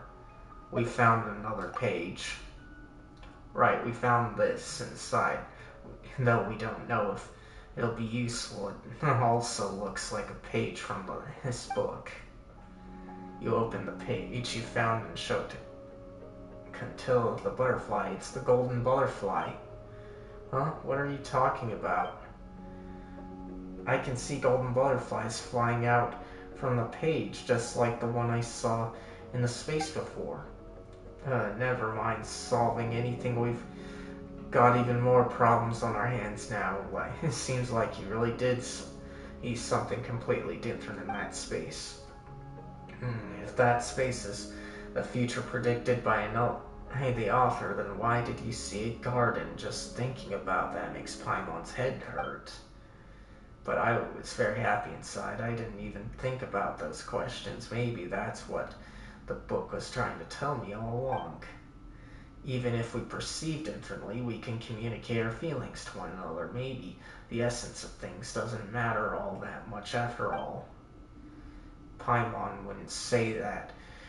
You had a great time in there, but if you figured things out for yourself, good on you. Still, that place is pretty sketchy, and we don't yet have any clues to what's up with that prophecy either. Speaking of the prophecy, this book makes it sound really scary, but what if the things we saw were the real future? After all, such things aren't set in stone, are they? And since the book mentions other ways to enter that space, we may be able to figure this book and its prophecy out if we find them. And then maybe we can meet there again in that space. It might be better if we just meet in reality also. Until it don't go running around in that space anymore.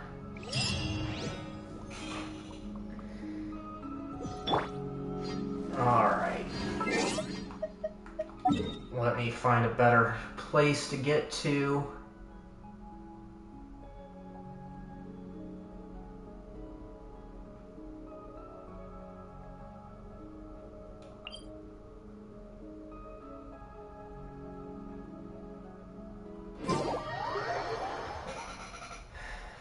And I'll check the time.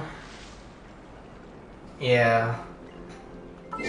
I think I'm gonna stop here and take a break to relax and have lunch. I'll see you guys back here later today afterwards. Bye.